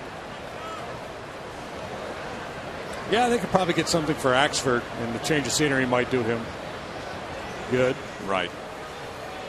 Now McHenry out to talk it over with Carson. But I think that's a big mistake for a club to, you could really overpay for a closer. Sure. There's the American League wild card. You see Los Angeles and Oakland toe-to-toe there. Detroit a half game back. Baltimore, Tampa Bay, Cleveland all still very much in the hunt. And in the National League, Pirates and Atlanta tied, and the Cardinals, Dodgers revitalized with the addition of Hanley Ramirez. Diamondbacks have been on a pretty good run lately. They've dropped 2 in a row, but prior to that they were doing a lot of winning. Chase Headley of the Padres expected to be moved as well. Yeah. Well, did you see the stat today? His OPS away from Petco Park is ranking up there behind only David Wright and somebody else at third base this year. Runners going on 3-2, and there's another walk. 3 of them this inning to load the bases for Francisco, who's 2 for 2 with 2 runs batted in. Justin Maxwell, like Chris Johnson, typically not a real patient hitter, but showing a very disciplined eye and approach in that at bat. Nice job by Maxwell, like Johnson before him. So 3 walks in the inning. And this is what Ben Francisco did last time. That's when Brownie decided to call it a Ben Francisco treat. If he does it again, boy, it'll really be a Ben Francisco treat. Ray Searage and McHenry talking it over. Karstens now turns back into the conversation.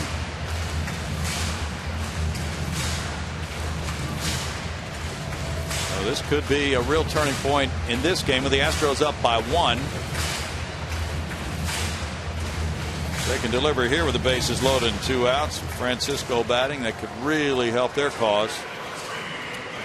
Glenn Hurl staying with his starter, I think, probably because Carson has been so good lately. Starts coming into this one, he was very, very good, and also, you have to kind of analyze the walks. Is my guy walking people because he's fatigued and he has no clue, or is he just being really cautious? And in this instance, I think, it's been more the latter.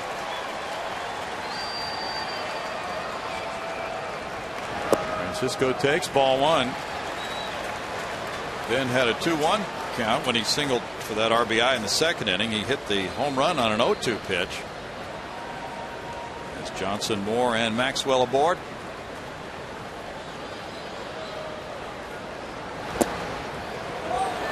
That's a strike. It's 1-1. A big pitch there by Carstens. He would have been in a bit of a bind for sure if he had to come after Francisco 2-0 with the bases loaded.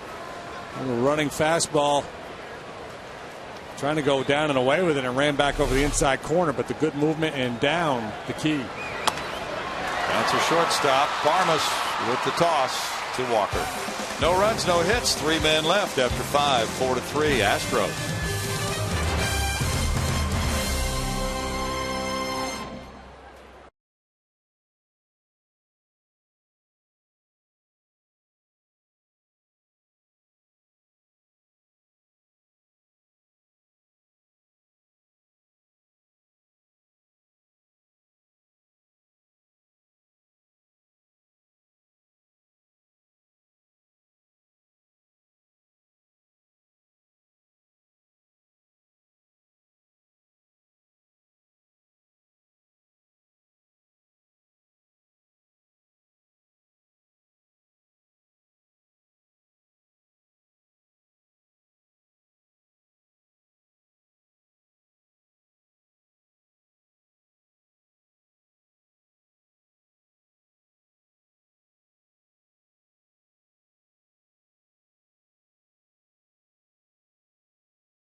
go to the top of the 6th.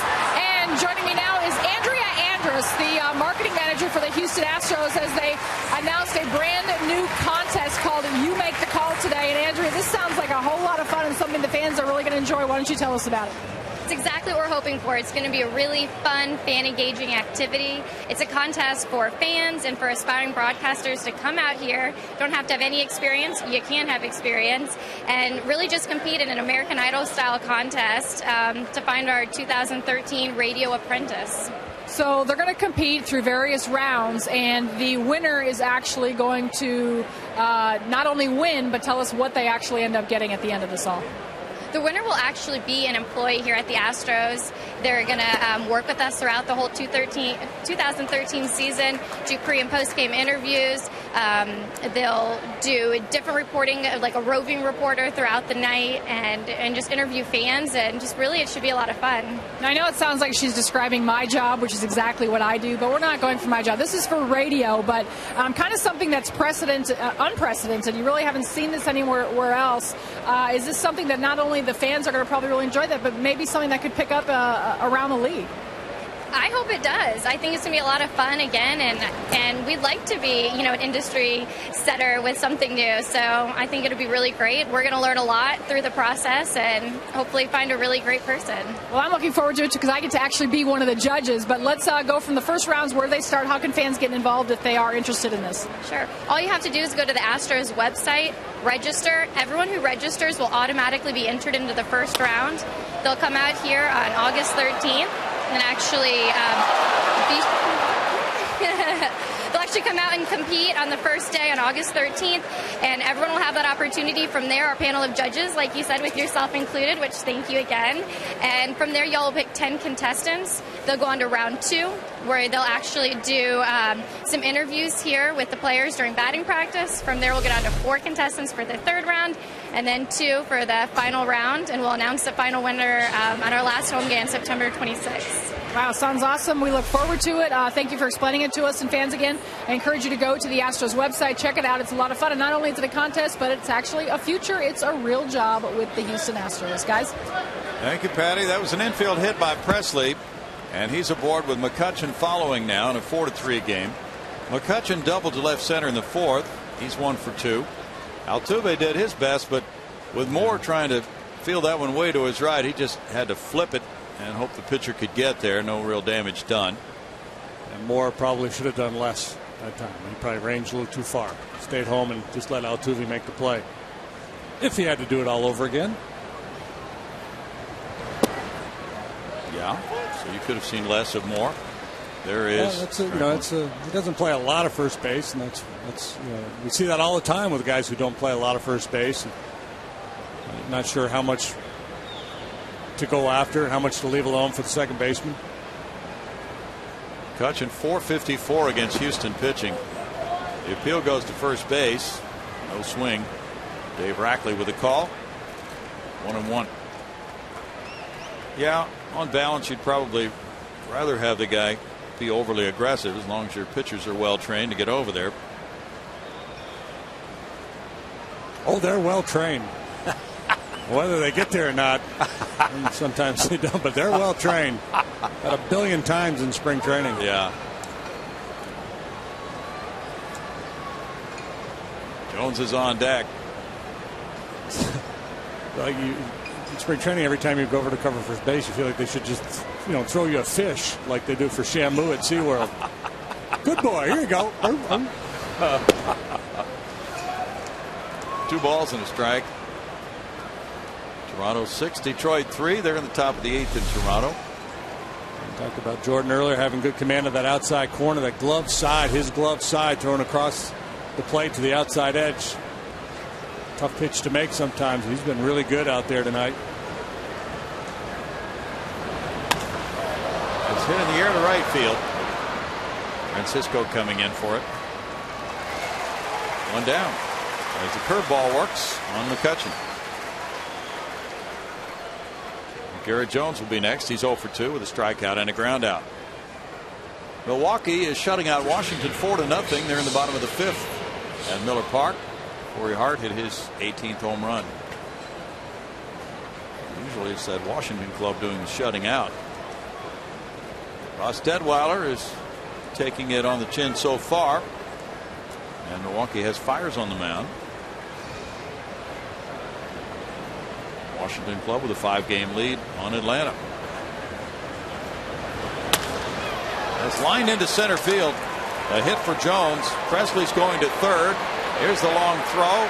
And the advance into second. Boy, that hurts. That really hurts. Now 2 men in scoring position for the Pirates. Great base running by Presley, forcing the action, drawing the throw from Maxwell, and high enough where Jones can read it and just follow along into second base. You can see the frustration after the play by Maxwell, realizing that he made a mistake, aggressive throw to third base. And he's drifting towards right field, so he's in the right center alley. Presley runs well, so the chances of throwing him out very, very slim. You got to make sure that throw, if you're going to throw it in that direction, you got to keep it down to keep that back runner at first base. Yeah, it's a hat chewer. Yep. Fernando Rodriguez warming up. Runners at second and third, one out. Walker the batter. Infield playing back with one out. Walker has struck out and grounded out to first.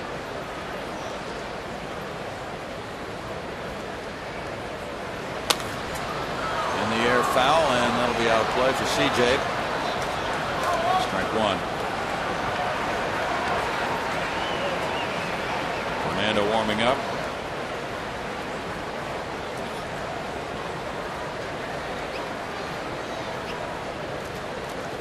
Walker batting fifth in the order tonight. He hit second last night. Last year, Walker wore out the Astros to the tune of 362. 2 homers, 8 runs batted in.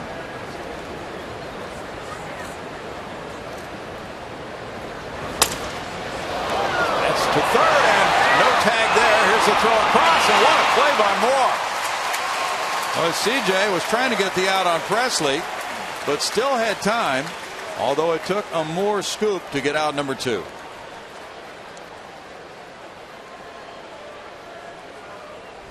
Big play here. Not a lot of balls hit to the third baseman like this from a left-handed hitter. And CJ takes a shot at Presley, couldn't get him, and then Moore bails him out on the other side. That's the downside of this play. Kind of got to get out of your rhythm a little bit. You don't get off the best of throws, but Moore able to make a nice pick. Big play. It really was. And now with 2 outs, it's Alvarez. He singled in the 5th inning. He's 1 for 2. Ball 1 and gives Lyles a chance to get this hitter with 2 outs and maintain his 1-run lead.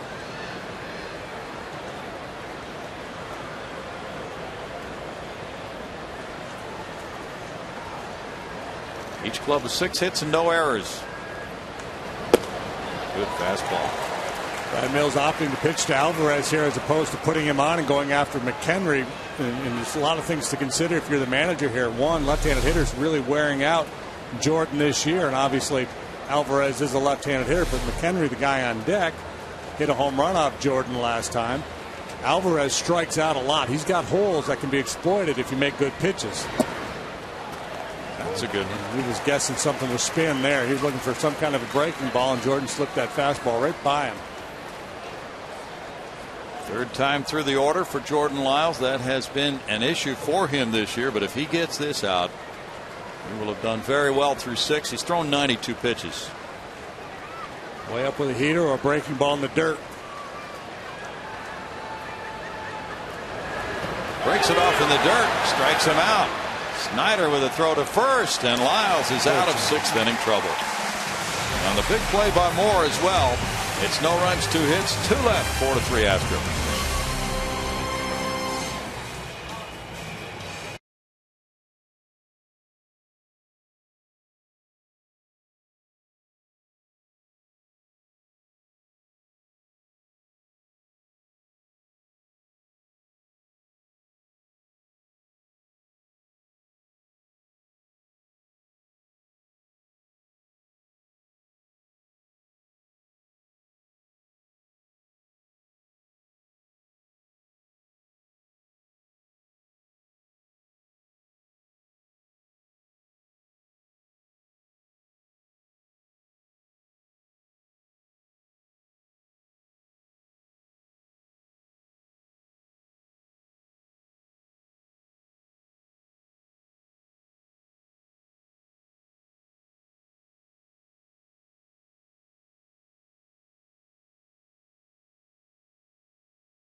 3 Astros, bottom of the 6th, and every Sunday home game is an Astros Family Sunday presented by Minute Maid and Kroger. And the next Family Sunday is this Sunday, the 29th, when the Astros host these very same Pirates at 105. Fans can enjoy the Kids Fun Zone before the game, and kids run the bases after the game. Get your tickets at Astros.com. Bill? Thanks, Patty. Clint Hurdle calls on the bullpen, and right-handed Chris Rhysop in with an 0-3 record, a 3.23 ERA from a bullpen, which has been absolutely magnificent for the Pirates this year. Rhysop, fastball, curveball, changeup. Also cut his fastball. Strikeout rate way down from last year. I'm not sure why. Stuff has been as good. But yeah, deep, talented bullpen. A lot of good right-handers out there. Rhysop solid. Jason Grilly's been really good. Hanrahan, of course, the closer. He was not particularly sharp last night, but he picked up the save. Brad Lincoln's had a nice year. So certainly statistically, the Pirate bullpen really has outshined the Astros bullpen, and that's what you start to consider when you get into this stage of the ball game, and it's a one-run game. So a little add-on here would be nice. Lyles is on deck for Chris Snyder. He smacks one on a line to left field, and Marte comes over, running catch. He moved over about 2 weeks ago from center field to left, and that extra range should really help the Pirates in their home ballpark, especially. Yeah, there's some that think Marte is better defensively than Andrew McCutchen, but either way, they're fine in center and left with the coverage they get from those two guys. Now, Lyles is going to stay in. He's thrown 94 pitches through 6 innings. Jordan batting with 1 out, and Altuve on deck. He takes strike 1. He picked up the RBI on that bunt, scoring Maxwell in the 2nd inning. Then he struck out looking in the 4th. Karstens in 5 innings allowed 6 hits, 4 runs, walking 3, fanning 7. It's out to right center field. McCutchen ranging, and McCutchen on the run. 2 outs.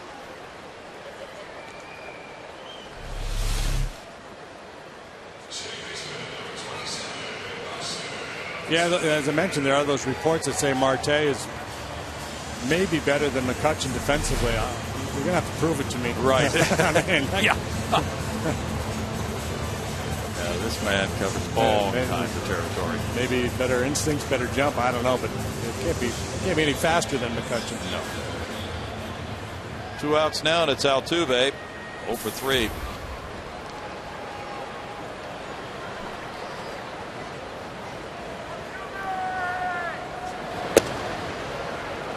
Rhysop delivers ball 1. Chris, 29 years old, drafted by Florida in 01.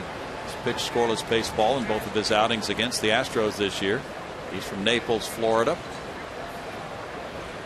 He was an outfielder earlier in his career.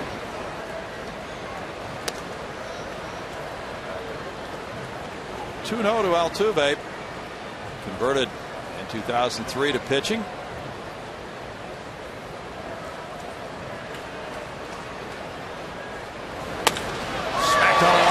Field. Marte gets over quickly, and that'll hold Altuve to a single. Boy, is he going to help them as far as the way he covers left field. And Presley runs well too, but Marte is going to make it very tough to get doubles. Yeah, because left field is a position where a lot of times you find kind of a big plodding slugger type. That's not a real good fit in their big ballpark. Altuve has his first hit of this series. He's aboard for Marwin Gonzalez, who's 0 for 3. Rhysop has worked 9 innings in the month of July, allowing 1 run. Joel Hanrahan picked up his 30th save last night already. He's leaning. He's thinking about it. Rhysop going to check him and force him back. I mentioned earlier that McHenry, the superior of the 2 Pirate catchers, throwing out base stealers this year, but that's not saying a whole lot. Rod Barajas has really struggled. McHenry has thrown out 18%, still well below league average.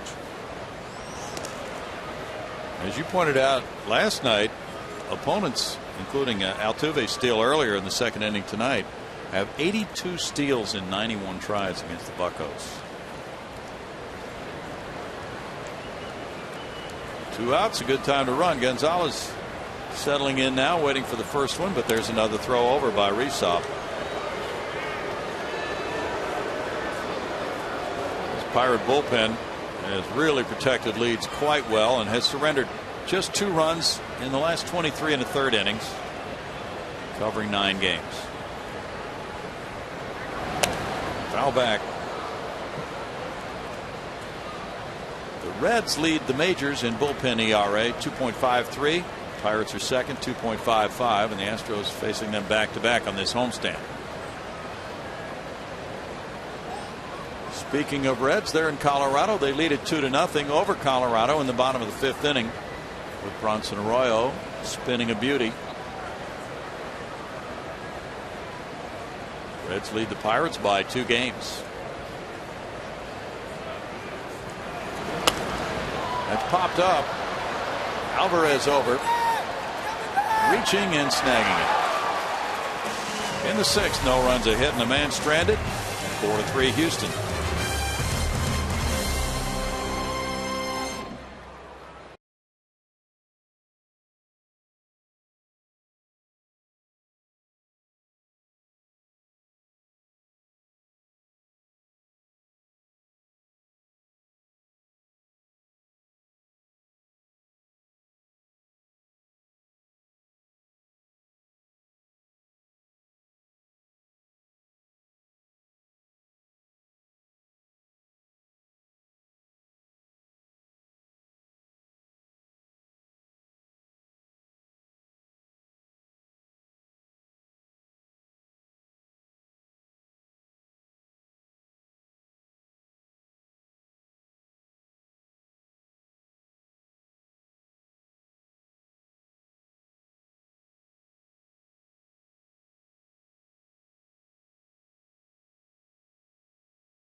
By the Hyundai Fuel Efficiency Drive Sales Event.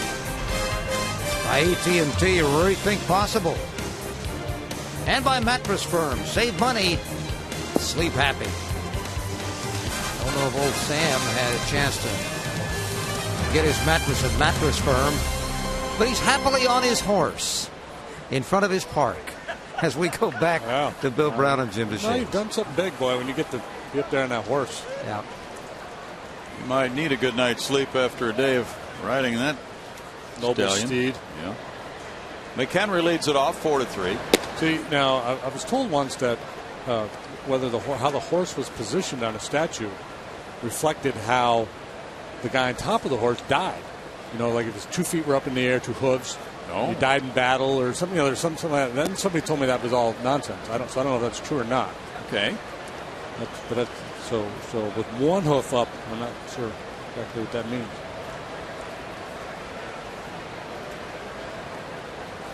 It's a good piece, isn't it? Oh, wonderful work. 2 balls and a strike to McHenry. And Lyles here in the 7th inning has thrown 96 pitches now. Well, this is purely a function of the struggling Astros bullpen. Just a matter of confidence right now. Brad Mills has more confidence in Jordan Lyles than he does in going to that bullpen. Because he gave up the home run in the 4th, gave up 2 in the 5th, pitched out of trouble in the 6th. Typically with any pitcher, and certainly with a young pitcher, that would be a signal for the manager. Okay, we got him through here. Let's go to the pen.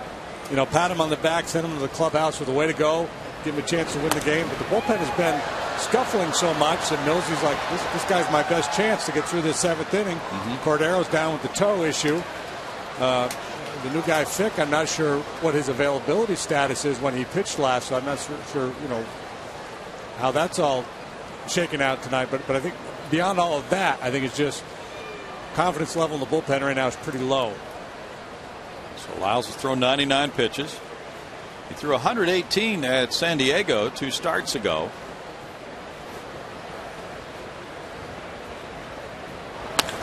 That's ripped on a line for the left field corner.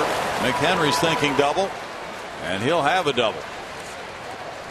Yeah, so I guess my point being is Jordan's being asked to do a little more here than the standard 21-year-old rookie would be in this situation. And that's okay, because that's what it's all about here for the Astros. Development and learning. It was really nice the way he got out of that jam in the 6th. That was an inning in the past that would have gotten away from him. Now with this leadoff double, Mills is not going to leave him out there to put the go-ahead runner on base and risk losing this game. Yeah. So there's the potential tying run, McHenry. Barmes will be the batter. That'll be it for Jordan Lyles. He can win the game. He cannot lose the game. It was really a fine effort. And it's a 4-3 lead as he departs. We'll be right back.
To take on the AL East leading Yankees in a showdown between bitter division rivals. Fox Saturday Baseball telecast presented by Budweiser begins at 2:30 p.m. Central only on Fox. Bill? Big weekend series, rivalry weekend. Dodgers and Giants playing as well. Yankees beat Boston tonight 10-3. Fernando Rodriguez is 1-8. His ERA 6.21. He inherits a runner at second base with nobody out, and Clint Barmes the batter. Well, crunch time now for the Astros bullpen, trying to preserve this 1-run lead. They got to get 3 outs here in the 7th. A man in scoring position. First out of the chute is Fernando Rodriguez. Barmes with 2 strikeouts and 2 at-bats tonight. Called upon to advance this runner. He's squaring to bunt early and taking a look at it for ball 1. Not an easy task to get a bunt down on the ground. Now Fernando throws that riding 4-seam fastball up in the strike zone.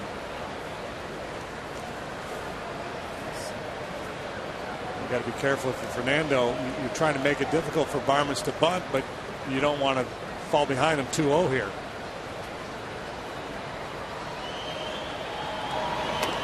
That's bunted to the pitcher. Well, the catcher Snyder takes it, throws to Altuve, and the sacrifice by Barmes advances McHenry to third base. 1 out, and now there will be pinch hitter Josh Harrison for the pitcher Resop.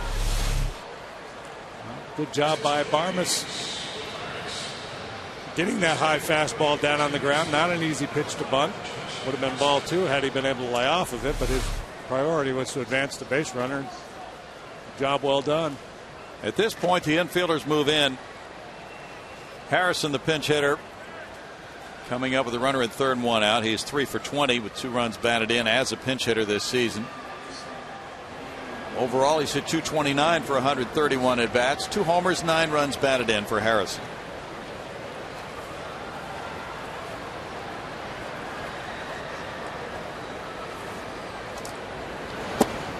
There's strike one.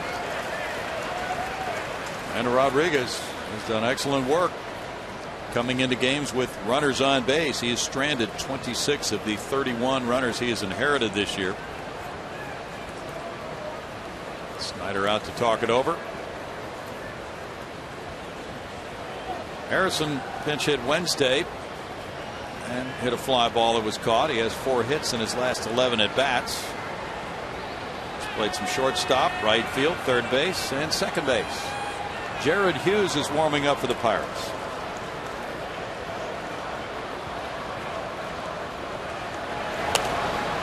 Hop back and out of play. And it's no balls, 2 strikes. Reesop in 1 inning led 1 hit, no runs, with no walks, no strikeouts. A nice job here by Fernando getting the jump on Harrison. No balls and 2 strikes. Now how do you try to finish him off? Typically with Fernando, it's hard breaking ball down in the dirt, or again that fastball way up. And of course the concern with the breaking ball in the dirt is you got the tying run 90 feet away.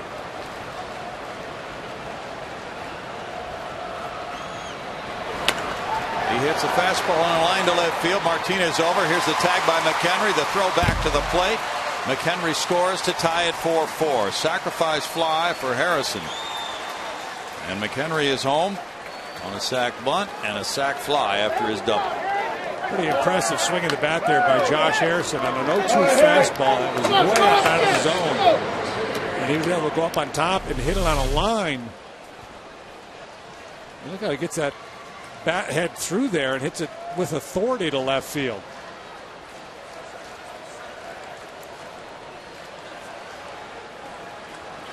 That's good work. The runs charged to Jordan Lyles. It's a tie game, and here's the leadoff man Marte, who's 0 for 3. Looking at strike one. So Lyles in 6 innings through 100 pitches. He allowed 7 hits, 4 runs with no walks, 8 strikeouts. Good night's work for Jordan Lyles. Yeah. Solid effort.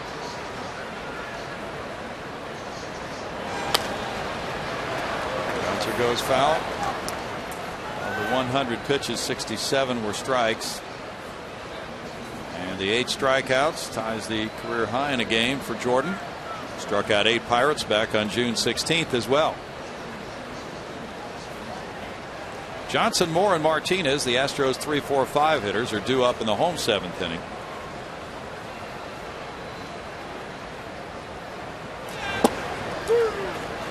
That's a strikeout looking.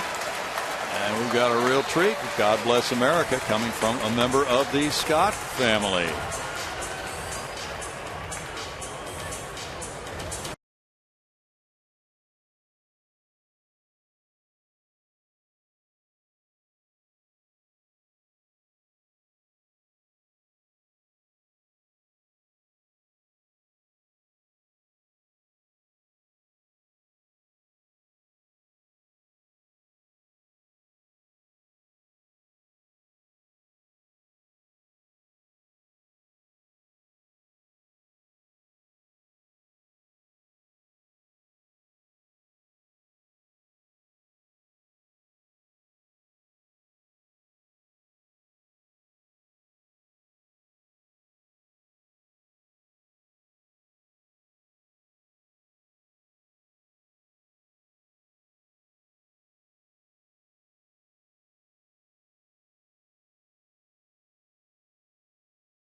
As we promised earlier in the game, it's Miller time, brought to you by Miller Lite. And Chris Johnson's having quite a night in the number 3 spot in the lineup. He had a double in the first, his homer in the third, and a walk in the fifth. So all 8 of his home runs have come here at Minute Maid Park this year. He'll lead it off in the home 7th inning against reliever Jared Hughes, one of the outstanding members of this Pirate bullpen. He sinks one for ball 1. CJ has reached in each of his last 6 plate appearances. Got a walk, a homer, a single in his last 3 last night. Hughes 2-0 with a 1.90 ERA. Gets that one in for strike 1. That evens the count at 1-1. And Hurdle feeling pretty good about things now that he's gotten it tied with his bullpen. This Hughes guy, he's got a lot of energy out there on the mound, boy. It really does. It's fun to watch. A little Hannibal Lecter thing going on. 2 balls and a strike.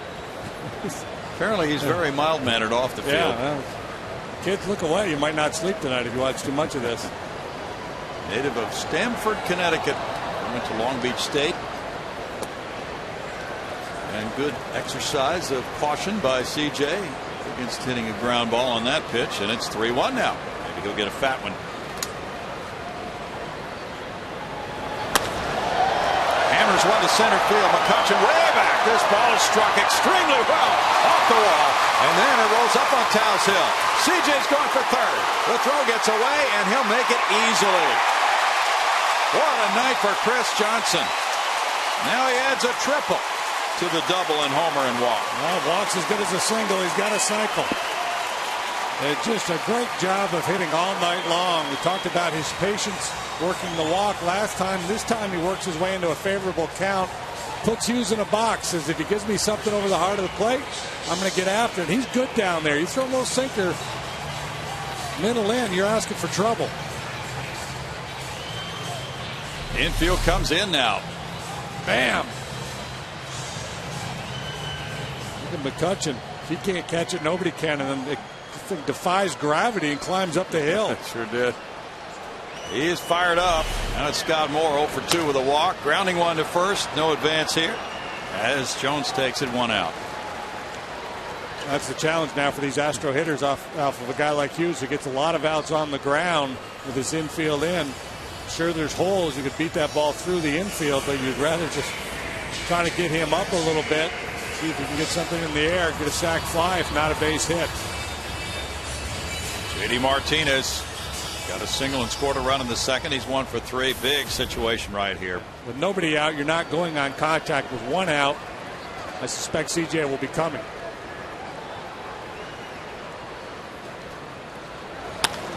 Ground ball. That's an RBI single, and the Astros lead it 5-4. Martinez drives in the go-ahead run with his second hit. 52 runs batted in for the club leader. That leadoff triple was awfully important in this inning. And that guy right there, this becomes the critical at bat after 1 out in the inning. It's tough to put it on that guy with 2 outs to drive in that run. With 1 out, you still have the advantage of the infield in. So many different ways you can score that runner from third base. Nice swing of the bat by JD Martinez. Now the Astros want more. It's Justin Maxwell with a hit and a walk tonight. Hughes had not given up a run in his first 3 innings this year against the Astros. He made his major league debut against them last September.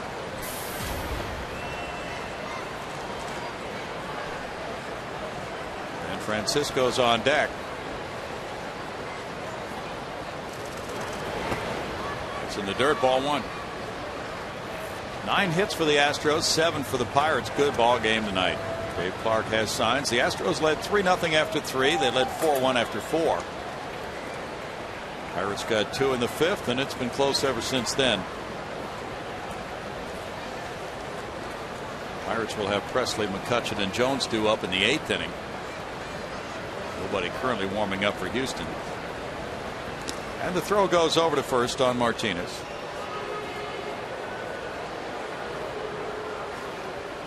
Hughes is listed at 6'7". He pitched 12 times in the big leagues last year. Was at AA Altoona as the starter most of the time, and AAA Indianapolis as a reliever. Foul ball makes it a 1-ball, 1-strike count.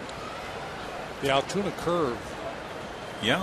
Why is that? Why they call them the curve? Not sure. Is there a racetrack there or something? Or well, that's a really good question. Windy road through Altoona? Never been to Altoona. How about you? No, man. I have no idea where that is.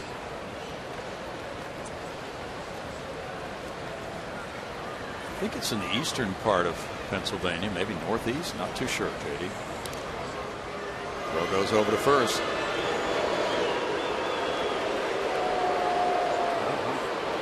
I'm going to look it up, by golly. I can't stand the. We need to find out. America needs to know. Named after nearby Horseshoe Curve. Ah.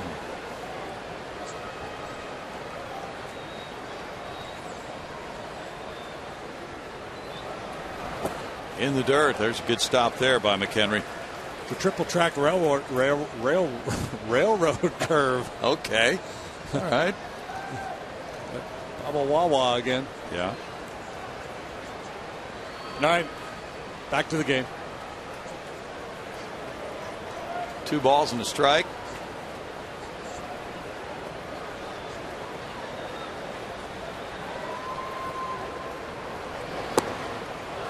It's 2-2. Astros won the first game of the season series. The Pirates have won the next 7. Houston has a tremendous edge here in Houston over Pittsburgh, 68-29.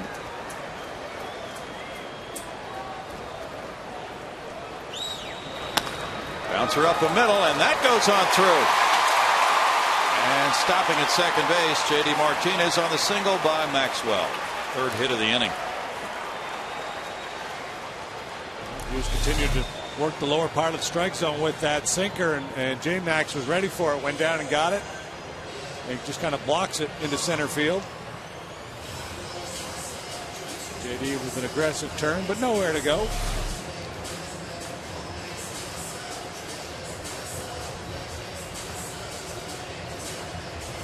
Two men on for Ben Francisco, who has an RBI single and a homer in 3 trips. It's been good production throughout the lineup for the Astros tonight. Hitters 1 through 7, and then the number 9 hitter Jordan Lyles got the RBI on the bunt. Total of 10 hits for the Astros against the Pirates' good pitching staff with a 3.46 ERA coming into this. Francisco started the night a 179 career hitter against the Bucks. And ball 1. The Astros hitters have done a good job of laying off that Hughes sinker out of the zone. Tony Watson's warming up. And that's really what put Chris Johnson in such a good position in that 3-1 pitch when he hammered it for the triple. JD gets back to second.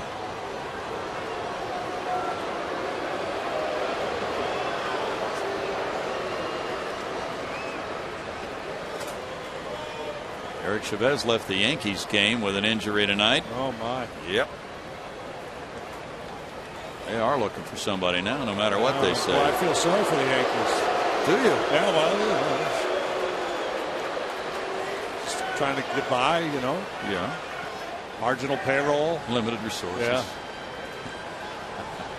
They never win. Just when you think they're going to have a good year, they start to get hurt. Grounder goes foul. It's 1-1.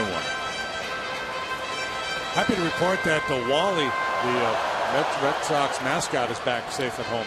What happened? The Sox security called the Boston Police Department earlier today. They thought Wally had been stolen, the mascot costume. Oh no! Apparently, it was just one of their employees had it. There was some confusion, but an APB went out for Wally, the green mascot there at Fenway. Panic.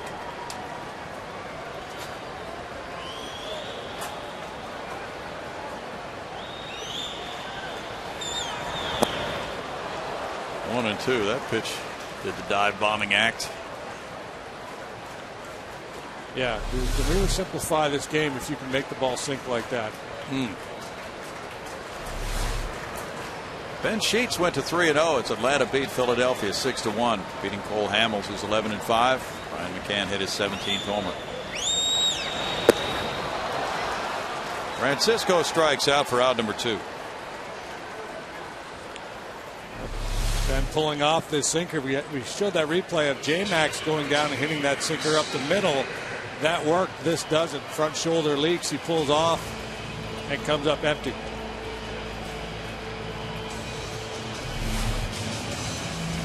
A 5-4 lead for the Astros. They could use a big 2-out hit here from Chris Snyder. Snyder's 0 for 3, 2 strikeouts and a liner to left. Matt Downs is in the on-deck circle. Pitcher spot due up next. Lefty throwing in the bullpen.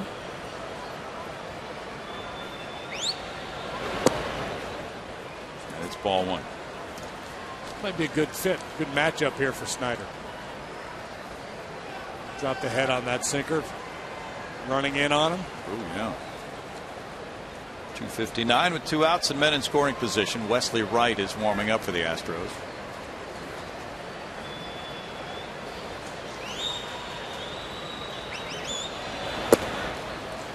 Ooh, that's a tough pitch. Yeah, sure is. 1-1 as we watch Wesley. Lefty hitting Presley due to lead off the 8th inning. Then right-handed hitting McCutchen and lefty hitting Jones. So Brad Mills is going with a southpaw if he makes a change. They try to get more out of Fernando Rodriguez. All depends on whether the pitcher's spot comes up. 2 balls and a strike. That's why it's so different. National League Baseball versus American League Baseball for a manager. San Diego down Miami at Miami 7-2. Kip Wells the winner, beating Carlos Zambrano. In the dirt. 3-1 to Snyder.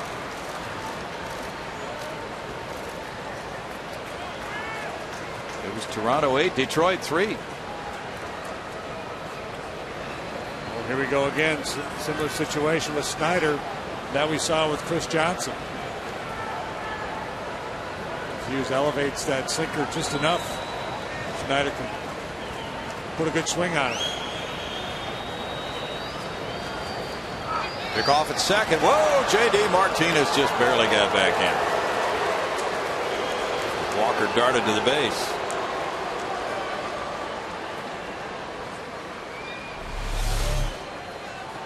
Situation here, 3 balls, 1 strike. Potential action pitch. You want to get a good secondary lead, give yourself a chance to score on a base hit. But you got to be careful.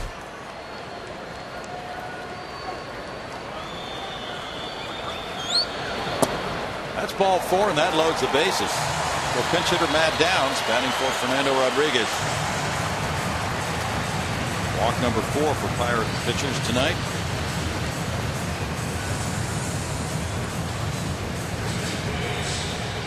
Karsten's walked 3 in the 5th, his only walks of the ball game, and he was able to get out of it, leave the bases loaded in that inning, and now the Astros with another chance.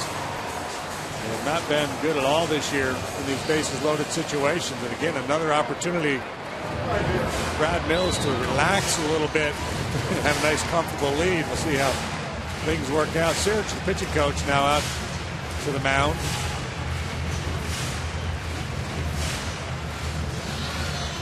White Sox lead the Rangers 5-4. They're in the top of the 7th up in Arlington.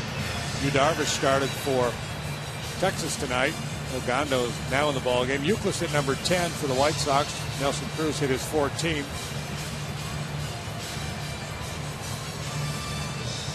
White Sox with a half-game lead over Detroit coming into play tonight in the AL Central.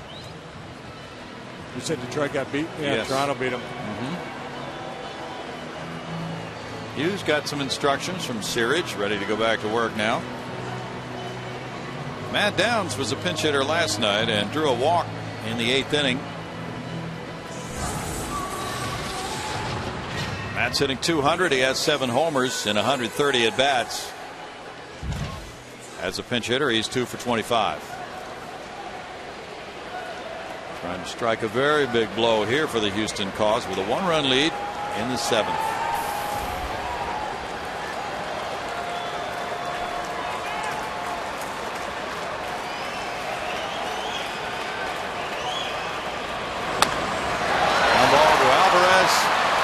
gets the force. In the 7th inning, the Astros break the tie with a run. On 3 hits, they leave 3, and it's 5-4 Astros.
Johnson here in the 6th inning. Runners at 1st and 3rd, 1 out. And Walker hits one right there on a short hop. He didn't get the tag on Presley, but did get the play at first thanks to Scott Moore's good pickup. Presley sliding back in safe, but the out at first, and Moore was able to pick it up and give CJ and the Astros a lift for out number 2. And then the Pirates never did score. So that's an increasingly large play in this game. Also, as a hitter, he's reached in his last 7 plate appearances. Big night for CJ. The Astros lead it now by 1. They go to Wesley Wright with the 1-run lead for the 8th inning. 0-2 with a 3.49 ERA and has struck out 30 and walked 10. Holding lefties to a 215 average. Brad Mills going to try to piece it together here for the final 2 innings. 6 outs to get. This may be a 1-batter outing here for Wright with Andrew McCutchen on deck. Wesley worked Monday against the Reds. Worked a 1-batter and gave up a hit. No runs. Presley has a homer and a single. He dribbles this one to second base. Altuve in. 1 pitch, 1 out for Wright. Now does he stay in to face McCutchen? Well, that happened in a hurry. But Doug Brocail looking out to the bullpen, asking if they're ready to go out there. I don't even know who's up. We're going to check on that. It's too early for Wilton. Oh, it is Wilton Lopez. Never too early for Wilton. Yeah, you're probably right. Could this be a 5-out save? Well, at least they'll take care of the 8th inning by bringing in Wilton in a double switch.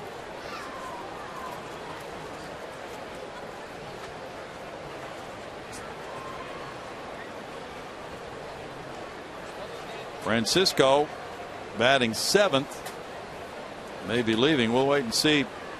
Perhaps Brian Bogusevic coming in. We'll see how Brad Mills decides to go with this double switch.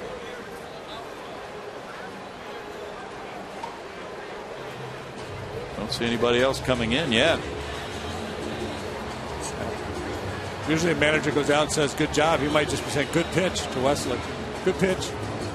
Well, look at this. Wesley Wright's going to go play right field. Yes, he is. And then he's going to come back in and face lefty hitting Jones. I love it. How about this? So here we have some high drama, high strategy. 5-4 Houston back. I love it.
The outfield with Kent Tekulve, but Wesley Wright's playing the outfield, and here's Wilton Lopez, and McCutchen hits one foul. There's strike one with Lopez coming in with one out in the 8th inning. And Wesley Wright is making his second career appearance in right field. He played there last year against the Rockies. Wright retired the lefty hitting Presley. And the lefty hitting Jones is on deck, so he'll be called upon to get Jones. Yes, he will. Lopez gets McCutchen here. So we're presuming Lopez then goes to right field. This could get to be a lot of fun. Foul back. And again, just desperate times call for desperate measures. Will Lopez 3-0, 261 ERA through 37 appearances this year. He pitched Tuesday night against Cincinnati, one scoreless inning, got a hold with a 2-1 lead in the 8th inning. Francisco Cordero unavailable tonight with a sprained toe.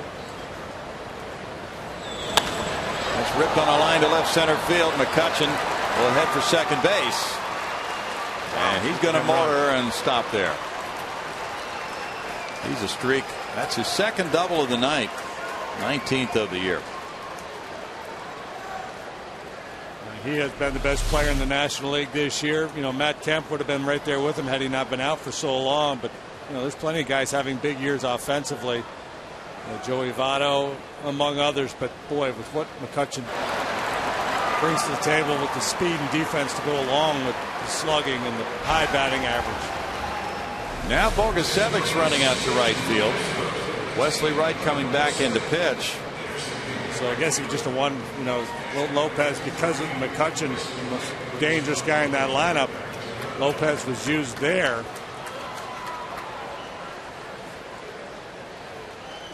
And really what Brad Mills has done is identified the 8th inning as the quote-unquote save situation in this game. 1-run lead with 2, 3, 4, 5 here coming up for the Pirates in this inning.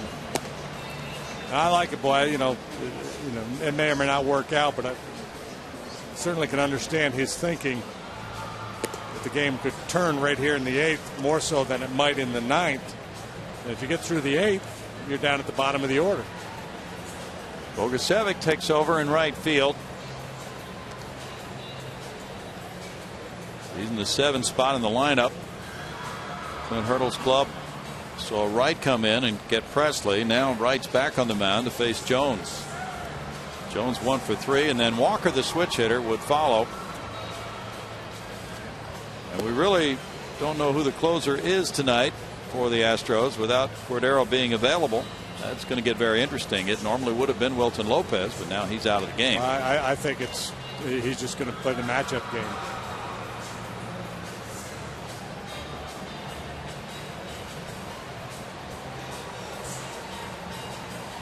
Garrett Jones comes up. He singled to center in the 6th inning.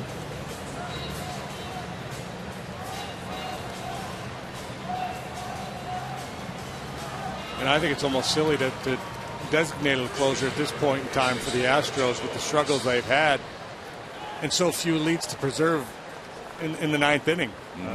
I think it makes sense as a manager to try to identify situations like this. This is the game right here. I'm going to use my best guys, my best matchups here, and then whatever I got left in the 9th, that's what I'll go to.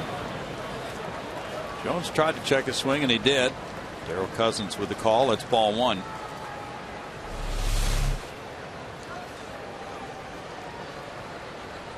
You saw the numbers on Jones against lefty pitching. He's had only 29 at bats against southpaws all year.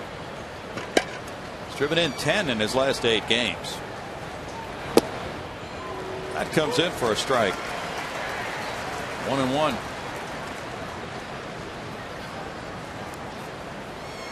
Xavier Cedeno has a save this year. Jason Grilli's warming up for the Pirates.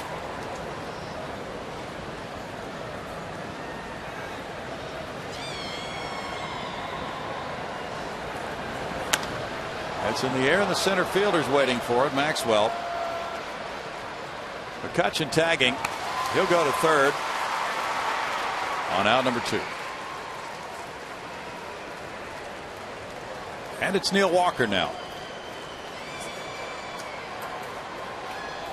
Walker's 0 for 3. A strikeout and 2 groundouts.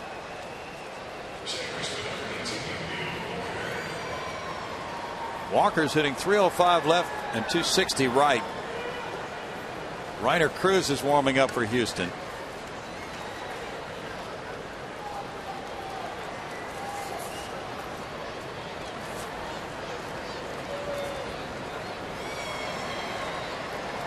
Walker's 0 for 2 against Wesley Wright. Moving back, and it's ball 1.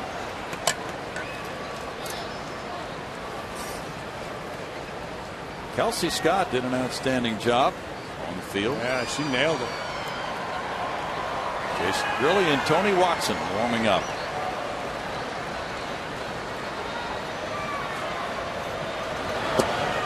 Good breaking pitch. That evens the count at 1-1. Minnesota and Thomas Diamond beat Cleveland and Josh Tomlin 11-0. Josh Willingham at his 26th home run. Justin Morneau, number 12.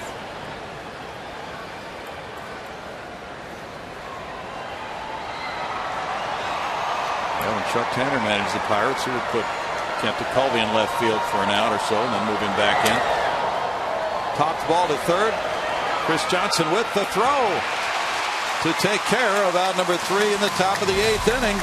And the pitching strategy works. It's no runs a hit, a runner stranded at third, 5-4 Astros.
Starting pitchers, Wandy Rodriguez makes his first start in any uniform other than the Astros tomorrow night. And it's 5:30 for Astros Live. Newcomer Armando Galarraga arrives from the minor leagues to start for Houston. He was 3-2 with a 3.97 in 10 minor league starts. Sunday it's James McDonald and Lucas Harrell. 12:30 for Astros Live Sunday.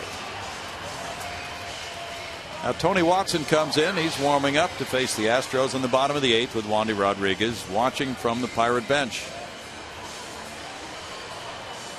Watson, the sole left-hander in the bullpen for the Pirates. He's worked 40 times. He's 4-1 with that .460 ERA. He's not been particularly adept at shutting down left-handed hitters, though. 291 they're hitting against him.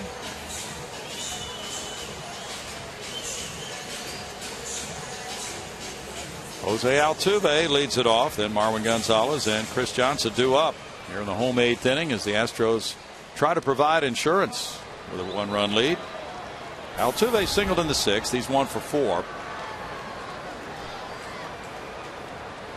Jared Hughes in 1 inning allowed 3 hits, 1 run with 1 walk and 1 strikeout.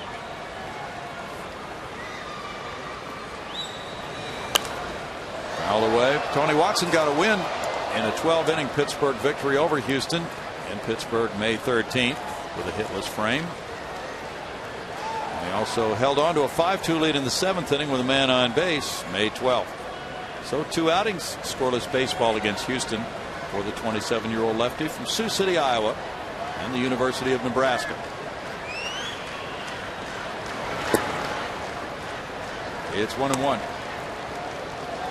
Watson won the Bob Feller Award in 03 as the Iowa High School Pitcher of the Year, throwing 3 no-hitters with an ERA of 0.10. Jeepa. That one skips back to the backstop. To rename that the Watson Award. Never mind Feller. 2-1. He was a 9th round pick in 07. Last year pitched 43 times for the Pirates. That was his first major league season. He is the only lefty in their bullpen.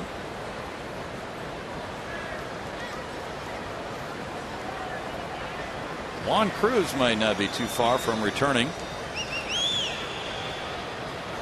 It's line to right field. And caught by Presley. 1 out. And it's Marwin Gonzalez. He's 0 for 4.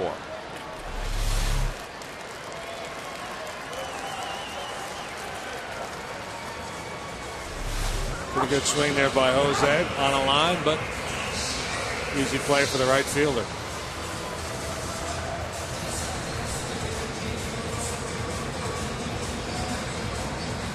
Marwin Gonzalez 0 for 13 against the Buccos this season. Chris Johnson on deck. CJ has reached in his last 7 plate appearances. There's strike one. The last Astro to hit for the cycle, Luke Scott in 06.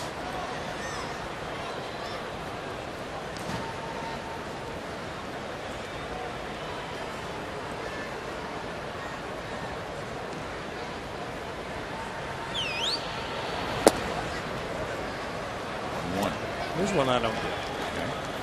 The guy has a triple, a home run, and a double, and he hits another double. That should be a cycle. Sure. Because he got more than the single. No, it's not. Oh. He needs to I stop got a problem with pitch. that. Yeah, that's right. There's an incentive to shut it down so we get in the record books. Yeah. It's a little weird. The fake hamstring strain. 1-2.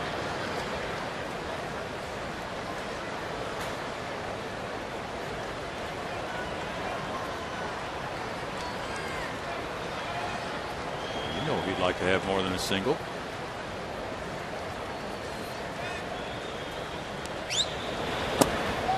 Gonzalez checks his swing. It's 2-2. A shot we had at CJ behind him was Rhonda Mills, Brad's wife. She was texting Brad saying, "You really going to put Wesley Wright in right field?"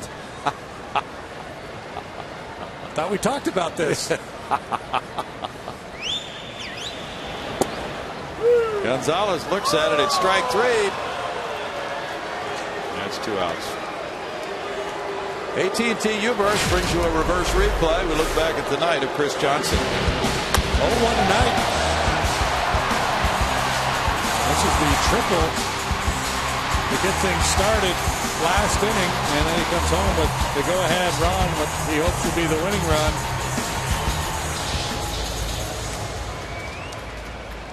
A double in the first, a homer in the third, a walk in the fifth, and then that triple.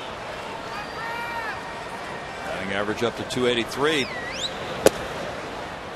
That's strike 1. Scott Moore on deck. Luke Scott got his cycle July 28, 2006 against the D-backs.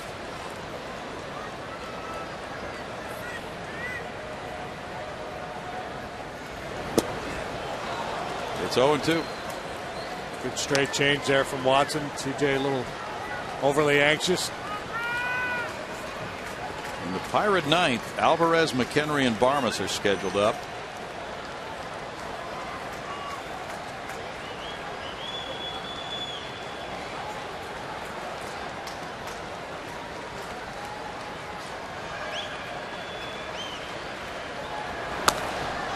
Line shot foul. And his foul balls are hit hard tonight. Matt Cain's going for the Giants against Stephen Fife for the Dodgers. There's no score in the top of the second inning at San Francisco.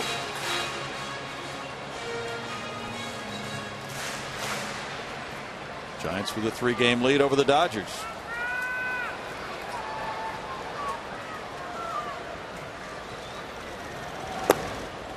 One and two. Diamondbacks have a 6-5 lead over the Mets. Man, it's 6-5. It's only the 4th inning at Chase Field. A 6-run second for the Diamondbacks.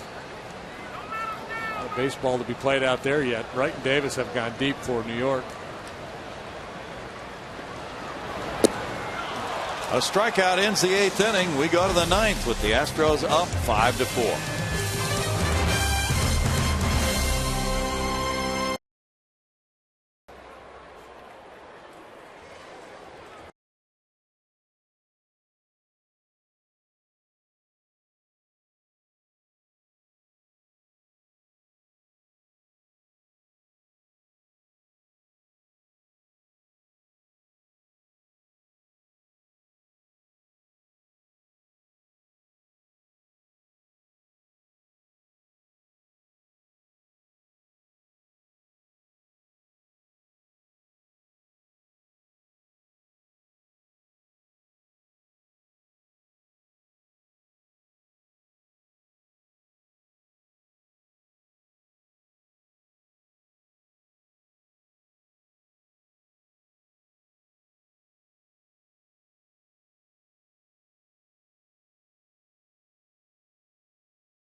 Sports Houston is brought to you by the Progressive Insurance Group. Call 1-800-PROGRESSIVE today.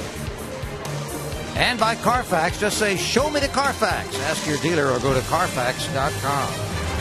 Well, Zach Levine of the Chronicle has followed JD's advice. A walk is as good as a hit, and he has given Chris Johnson the cycle. Ah, nice. On his Twitter account. So he's counting it. It's good enough for Zach. It's good enough for me. Now will he give Wesley Wright a save? It's 5-4. The Astros lead. Alvarez is the batter. He's 1 for 3. Wesley got 3 outs in the 8th. He played right field for one batter. McCutchen with a double off Lopez. And now he's going to try to finish it, it would appear. There's strike 1. I don't know. It may be Alvarez and then done for Wright here. Could be. Reiner Cruz was warming up. Wright has 1 save. That was in 08. That's a strike, and it's 0-2. Reiner's had plenty of warm-up time. He's just watching now.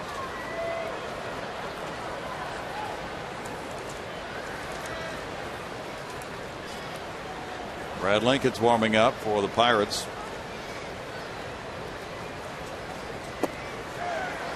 It's a 1-ball, 2-strike count. Jordan Lyles went 6. Fernando Rodriguez 1. And Wesley Wright came in the 8th inning. He got Presley. He went out to play right field. McCutchen doubled off Lopez. He came back in, got Jones and Walker.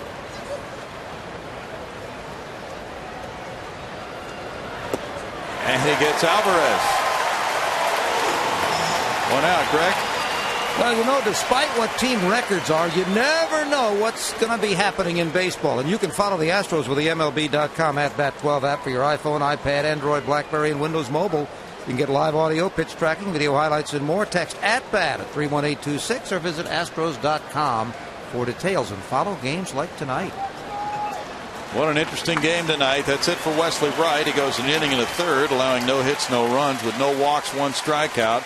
And Reiner Cruz, a Rule 5 draft choice, comes in to try to nail it down right after this.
Interesting game. Get to 5-4 Houston.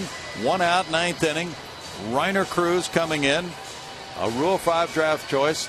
25 years old. He had 7 saves at AA Binghamton last year, and he's 1-0 so far this year with a 6.88 ERA. Yeah, big moment for Cruz to try to nail this one down. Another right-hander throwing in the Astros pen. I'm wondering if that's Fick. It is Chucky Fick, the newcomer. Michael McHenry has a 2-run homer and a double in this game. Drew Sutton on deck. Maybe. And strike 1. Reiner worked 1 inning last night, allowed a hit, no runs, no walks, no strikeouts.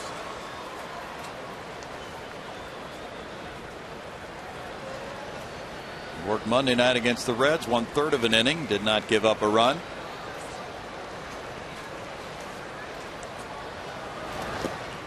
Breaking pitch and a check swing. 1 ball, 1 strike. So he finds himself in an unusual situation as a major leaguer, trying to nail this one down.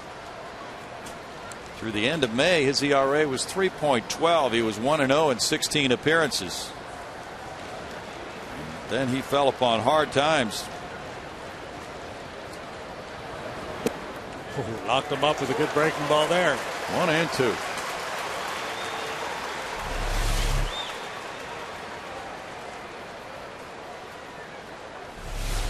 Last weekend at Arizona, Reiner gave up 4 runs on Friday night in 1/3 of an inning. And then the next night gave up 2 more runs in 1 inning.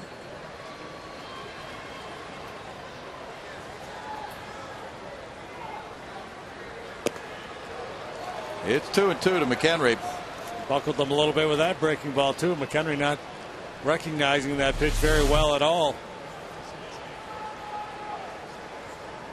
Got his hand around that one, didn't finish it. That's dangerous.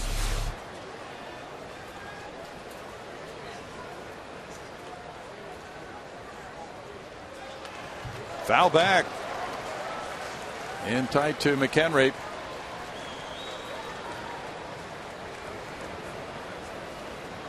Drew Sutton on deck with Clint Barmas due up.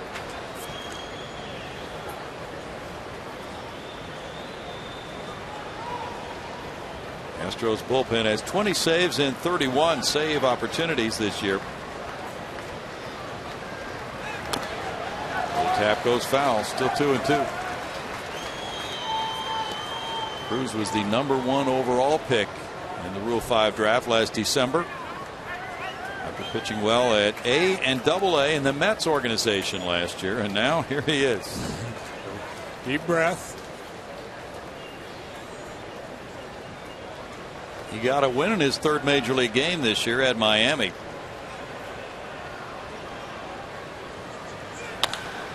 Smacked on a line into left field. McHenry's aboard with 1 out, and Drew Sutton will come up as the pinch hitter for Barmas. That breaking ball was out away from McHenry, and he reaches out and yanks it just beyond the reach of Marwin Gonzalez. Solid line drive single, and now pinch runner for McHenry. Looks like Jody Mercer will come in and run. There's Mercer, and it's Sutton now. Former Astro farmhand. And Drew has come back to haunt.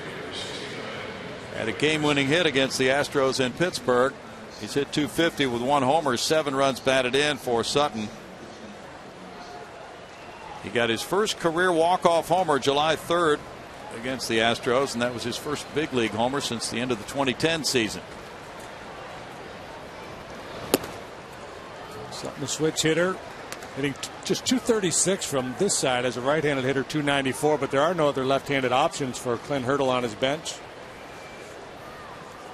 The players that remain now are Barajas and Casey McGee. Sutton had a very big series against the Astros. He started all 4 games, and he had 7 hits in the 4 games. It's 2 balls, no strikes. This is the fear with Reiner. Sometimes he can get a little loose with his control. Casey McGee's on deck. Cedeno warming up. Pirates claimed Drew Sutton off waivers June 24th. He began as a minor leaguer in the Braves organization. Then he went to the Rays. Swing and a miss. Big pitch there. He went out of the zone after that high fastball. Would have been 3 balls, no strikes.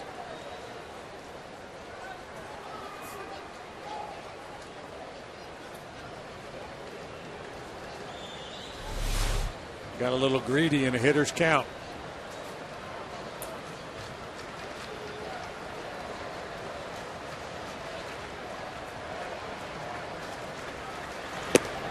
He won't chase.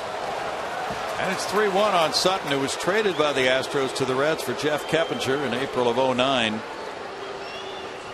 Came back to hit a pinch hit grand slam against the Astros at Cincinnati in 2010. He's hit into only 1 double play and 18 chances and has a 3-1 count. He has a lifetime .424 batting average with runners in scoring position. 28 for 66. And he takes a walk to put a man in scoring position. First and second, 1 out now. Yeah, so now Brad Mills and Doug Brocail talking it over in the Astros dugout, how they want to proceed from here. And Brocail is going to come out and chat with him. McGee's the pinch hitter for Tony Watson. Watson in 1 inning allowed no hits, no runs, had no walks, and struck out 2. Cordero's not available. Fick just joined the club. So you got lefties Abad and Cedeno out there. Cedeno is a guy who's, going to throw strikes for you, but all of a sudden, if he comes in, you've got the lefty-righty issue with McGee up there, dangerous right-handed hitter.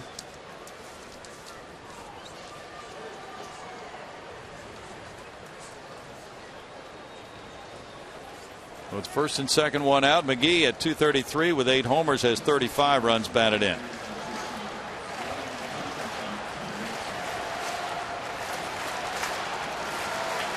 McGee was 0 for 4 last night. I imagine Doug Brocail's message was something along the lines of, look, just get after him. Give him your best stuff. Attack him with your fastball. If he beats you, so be it. He has 2 hits in his last 24 at bats.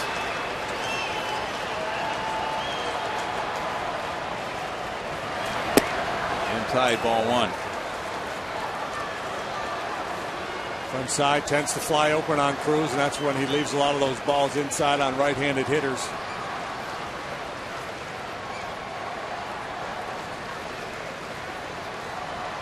Astros lost back-to-back games on 9th inning Cincinnati rallies Tuesday and Wednesday nights.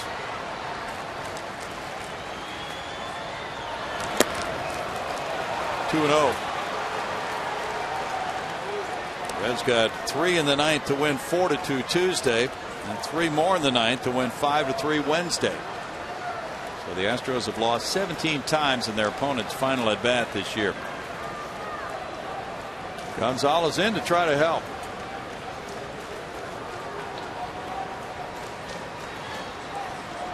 I suspect McGee will be taking all the way here. You never know. Pitch. Yes, it was. 2-1.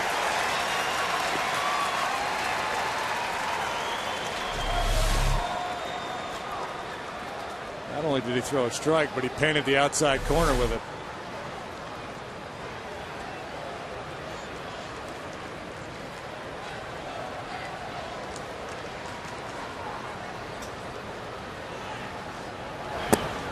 Now 3 balls and a strike.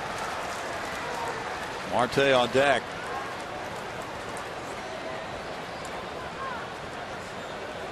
Same pitch. Ground ball to short, double play, game over. Astros win. Wouldn't that be something?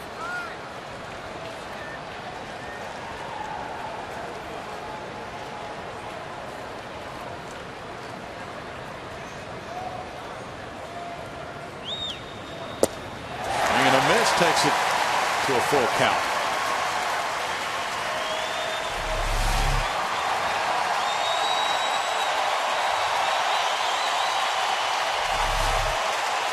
McGee pulling off.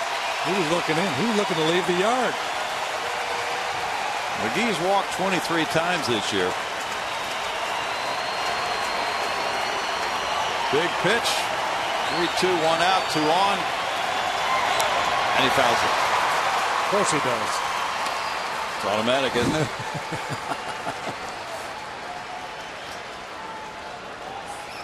Pirates are 21-16 in 1-run games. They are 0 for 6 tonight with runners in scoring position.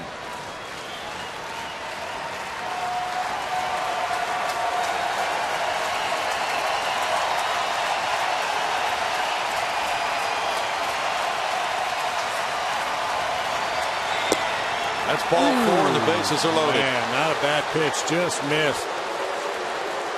Had he been throwing more strikes throughout the inning, he might have gotten that call. And according to Fox Tracks, this ball is on the corner.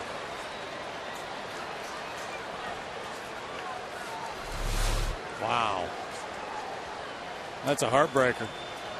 Xavier Cedeno got a save against Kansas City here, coming in with the bases loaded back on June 18th and a 2-run lead, and he's coming in again with the bases loaded to try to get a save in the 9th inning. We'll be right back.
Pittsburgh trailing 5-4 with 1 out. Rookie Starling Marte will be the batter against Xavier Cedeno. He has made good on his only save opportunity, that game we talked about here against Kansas City in mid-June. His ERA is 2.70. Nothing to it. Just another day at the ballpark. Bases loaded, 1 out. Cedeno, outstanding numbers down in AAA this year. And his work here at the big league level, he's got a ton of ground balls. So, Astros cheat the infield in, but the middle infielders playing at a depth where they would still have the option of turning 2 in the middle of the diamond. Marte's 0 for 4, 2 grounders to shortstop, 2 strikeouts. Taking ball 1. Cedeno came in last night in the 8th inning and got 2 outs. He has stranded 12 of his 15 inherited runners this year.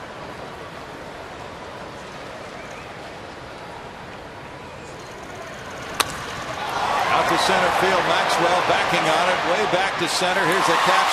The runner's tag.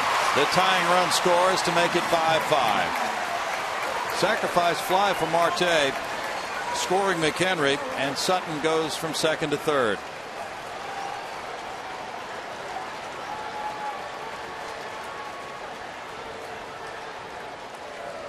Two outs, runners at first and third, and Presley due up. Good job by Marte, staying in the middle of the diamond, not rolling over on that sinker. And getting it airborne plenty deep to get the tying run home. It's going to be pinch hitter Rod Barajas coming up for Presley now to give Clint Hurdle a right-handed hitter. Presley had a homer and a single in 4 trips. And Barajas last night was the starting catcher. He went 0 for 3, walked and scored a run.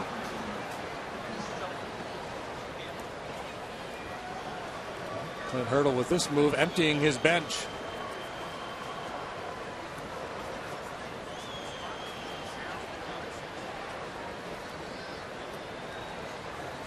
Five game.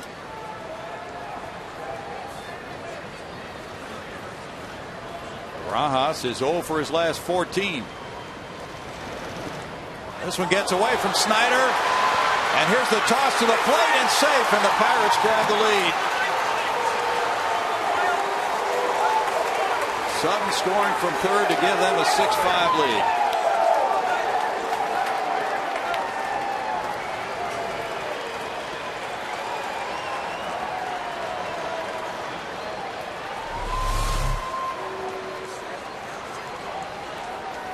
Was able to get down and block that ball, but not able to contain it.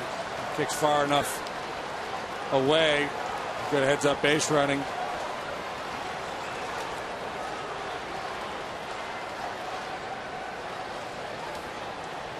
No hesitation from Sutton, and he scores the go-ahead run. Now the Bucks are up by 1. They have a runner at second.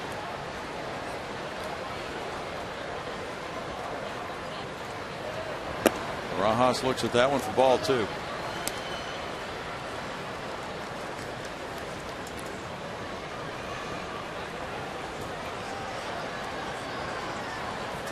Now they can get their closer ready. Hanrahan got save number 30 last night. Moore, Martinez, and Maxwell due up in the Astros 9th now. But they're very similar to the pitch that Bruce threw to walk McGee.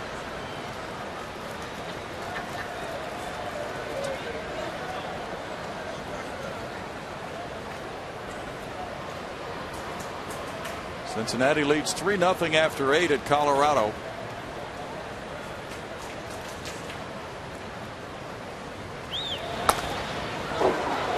Out of play. 2-2 to Barajas. Daniel pitcher number 6 for Brad Mills. Astros pitching had not issued a walk until this inning.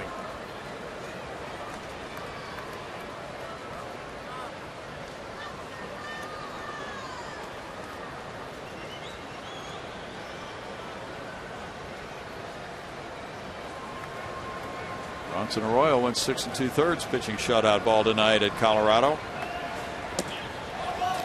Pitch ball 3, and it's a full count.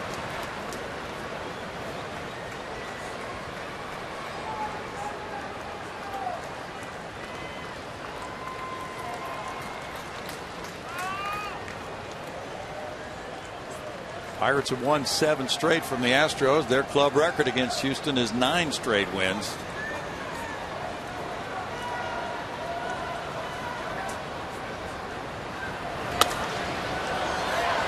First baseman Moore backing up a few steps.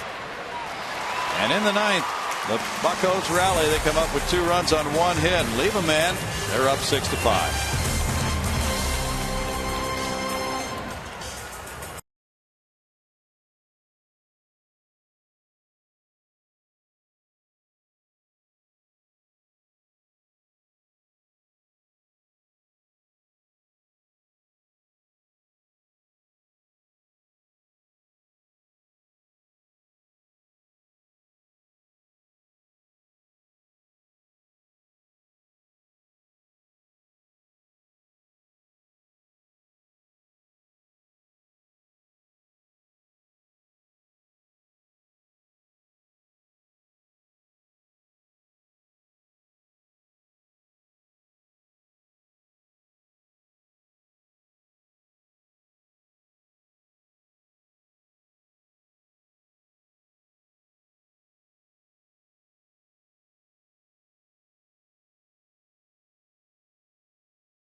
And now they've made several changes here going to the bottom of the ninth for Clint Hurdle. He has Drew Sutton staying in to play right field.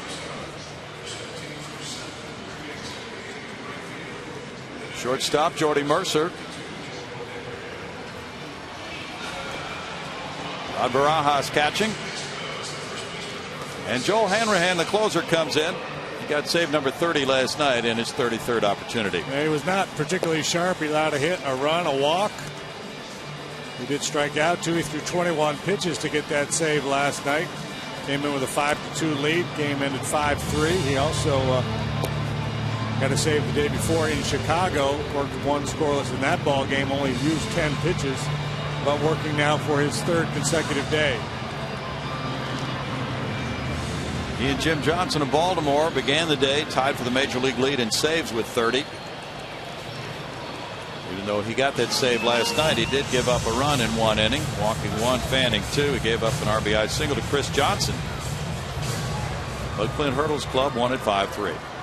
He blew a save against the Astros back on July 3rd, a game the Pirates ended up winning 8-7.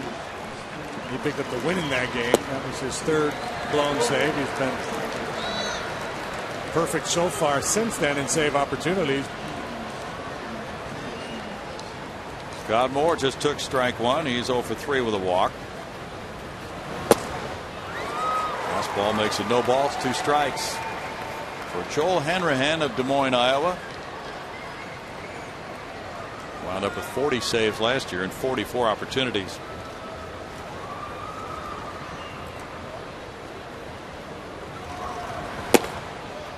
It's 1-2. J.D. Martinez on deck. Justin Maxwell due up 3rd in the inning.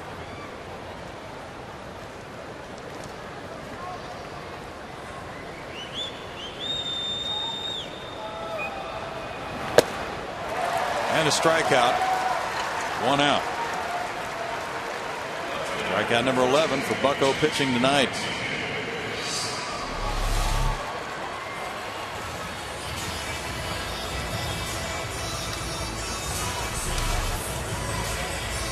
You got to be quick to the ball against Hanrahan. You got to really shorten that stroke. Martinez has singled in the 2nd and the 7th inning. The 7th inning hit drove in Chris Johnson with a go-ahead run. That's a strike. Astros led it 3-0 after 3, 4-1 after 4. Pirates came back with an 8th inning run to tie it, or a 7th inning run rather, and then the Astros scored in the bottom of the 7th to grab the lead again. 1-1. Maxwell on deck.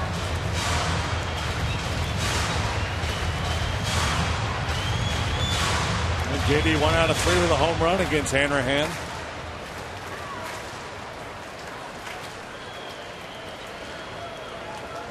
That came July 4th in Pittsburgh.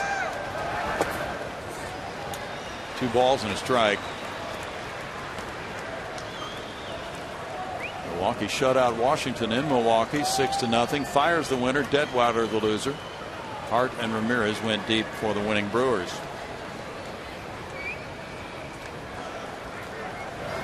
Up and in. 3-1 now.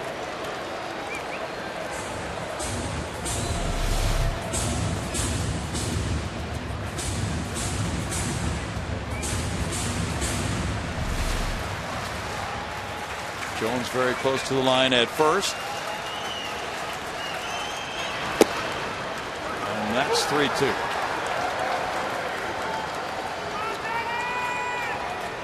Astros trying to avoid what could be a club record tying 11th consecutive loss.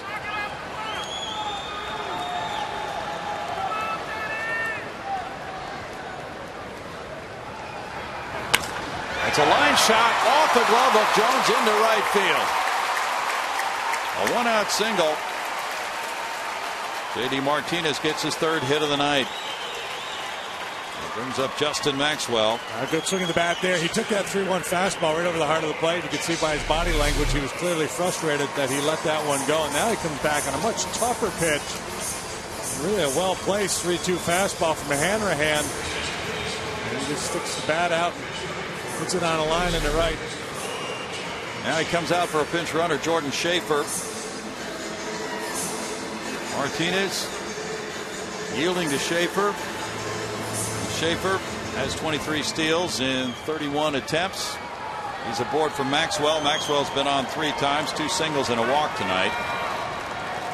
Not a matter of if, but when Schaefer tries to steal second base here. Foul for strike 1.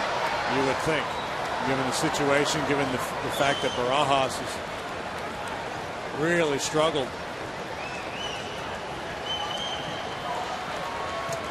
One career walk-off homer for J-Max. Brian Bogusevic is on deck.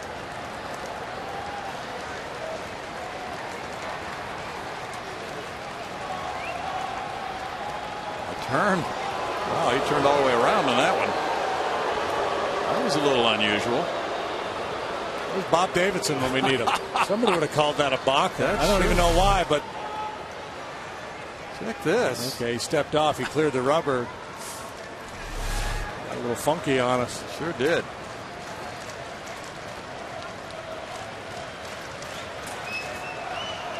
A lot of umpires would have called that a balk because it didn't look right. No, it didn't. Runner going. Barajas with the throw, bouncing it, not in time. Stolen base, Schaefer. He gets into scoring position with his 24th steal. I wouldn't rule out stealing third here either.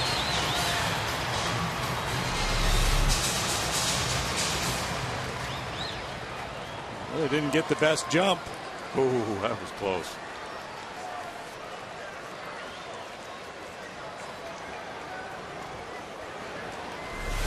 Walker put a quick tag on him after he had just arrived at the base. 1-1 is the count on Maxwell.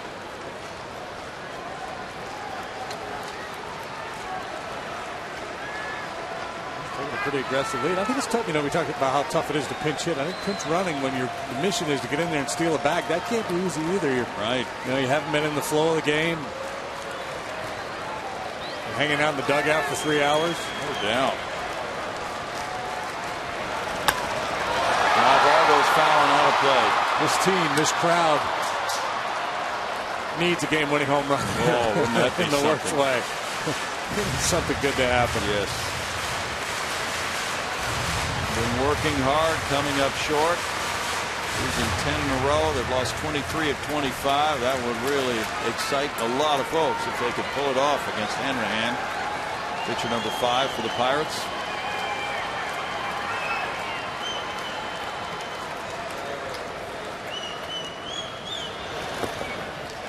Outside the ball, 2. 2-2 to Maxwell. Brian Bogusevic is on deck.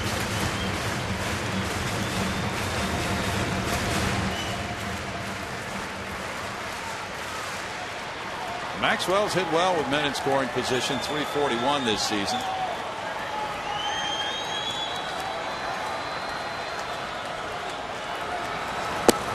Swing and a miss.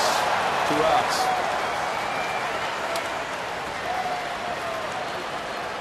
It's 12 strikeouts for Pirate pitching. Just able to lay off that breaking ball off the outside edge, but that fastball running up and in on him just too tantalizing. Now it's Brian Bogusevic with the rally caps poised. 1 for 5 in his career against Hanrahan. The facial expressions didn't match the optimism of the rally cap. No. We're in the rally cap, but the look said, yeah, we don't like our chances. Don't give up the ship, boys. Bogusevic's a .215 hitter, 6 homers, 21 runs batted in, 274 bats. Ball 1 to Brian.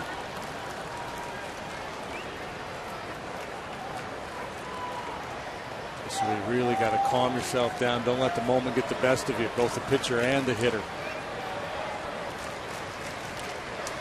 Bogey's 1 for 8 on this homestand. He had a career walk-off grand slam. Got to get him in the zone. Easier said than done. You got to get it started early when you're competing with a 97-mile-an-hour fastball.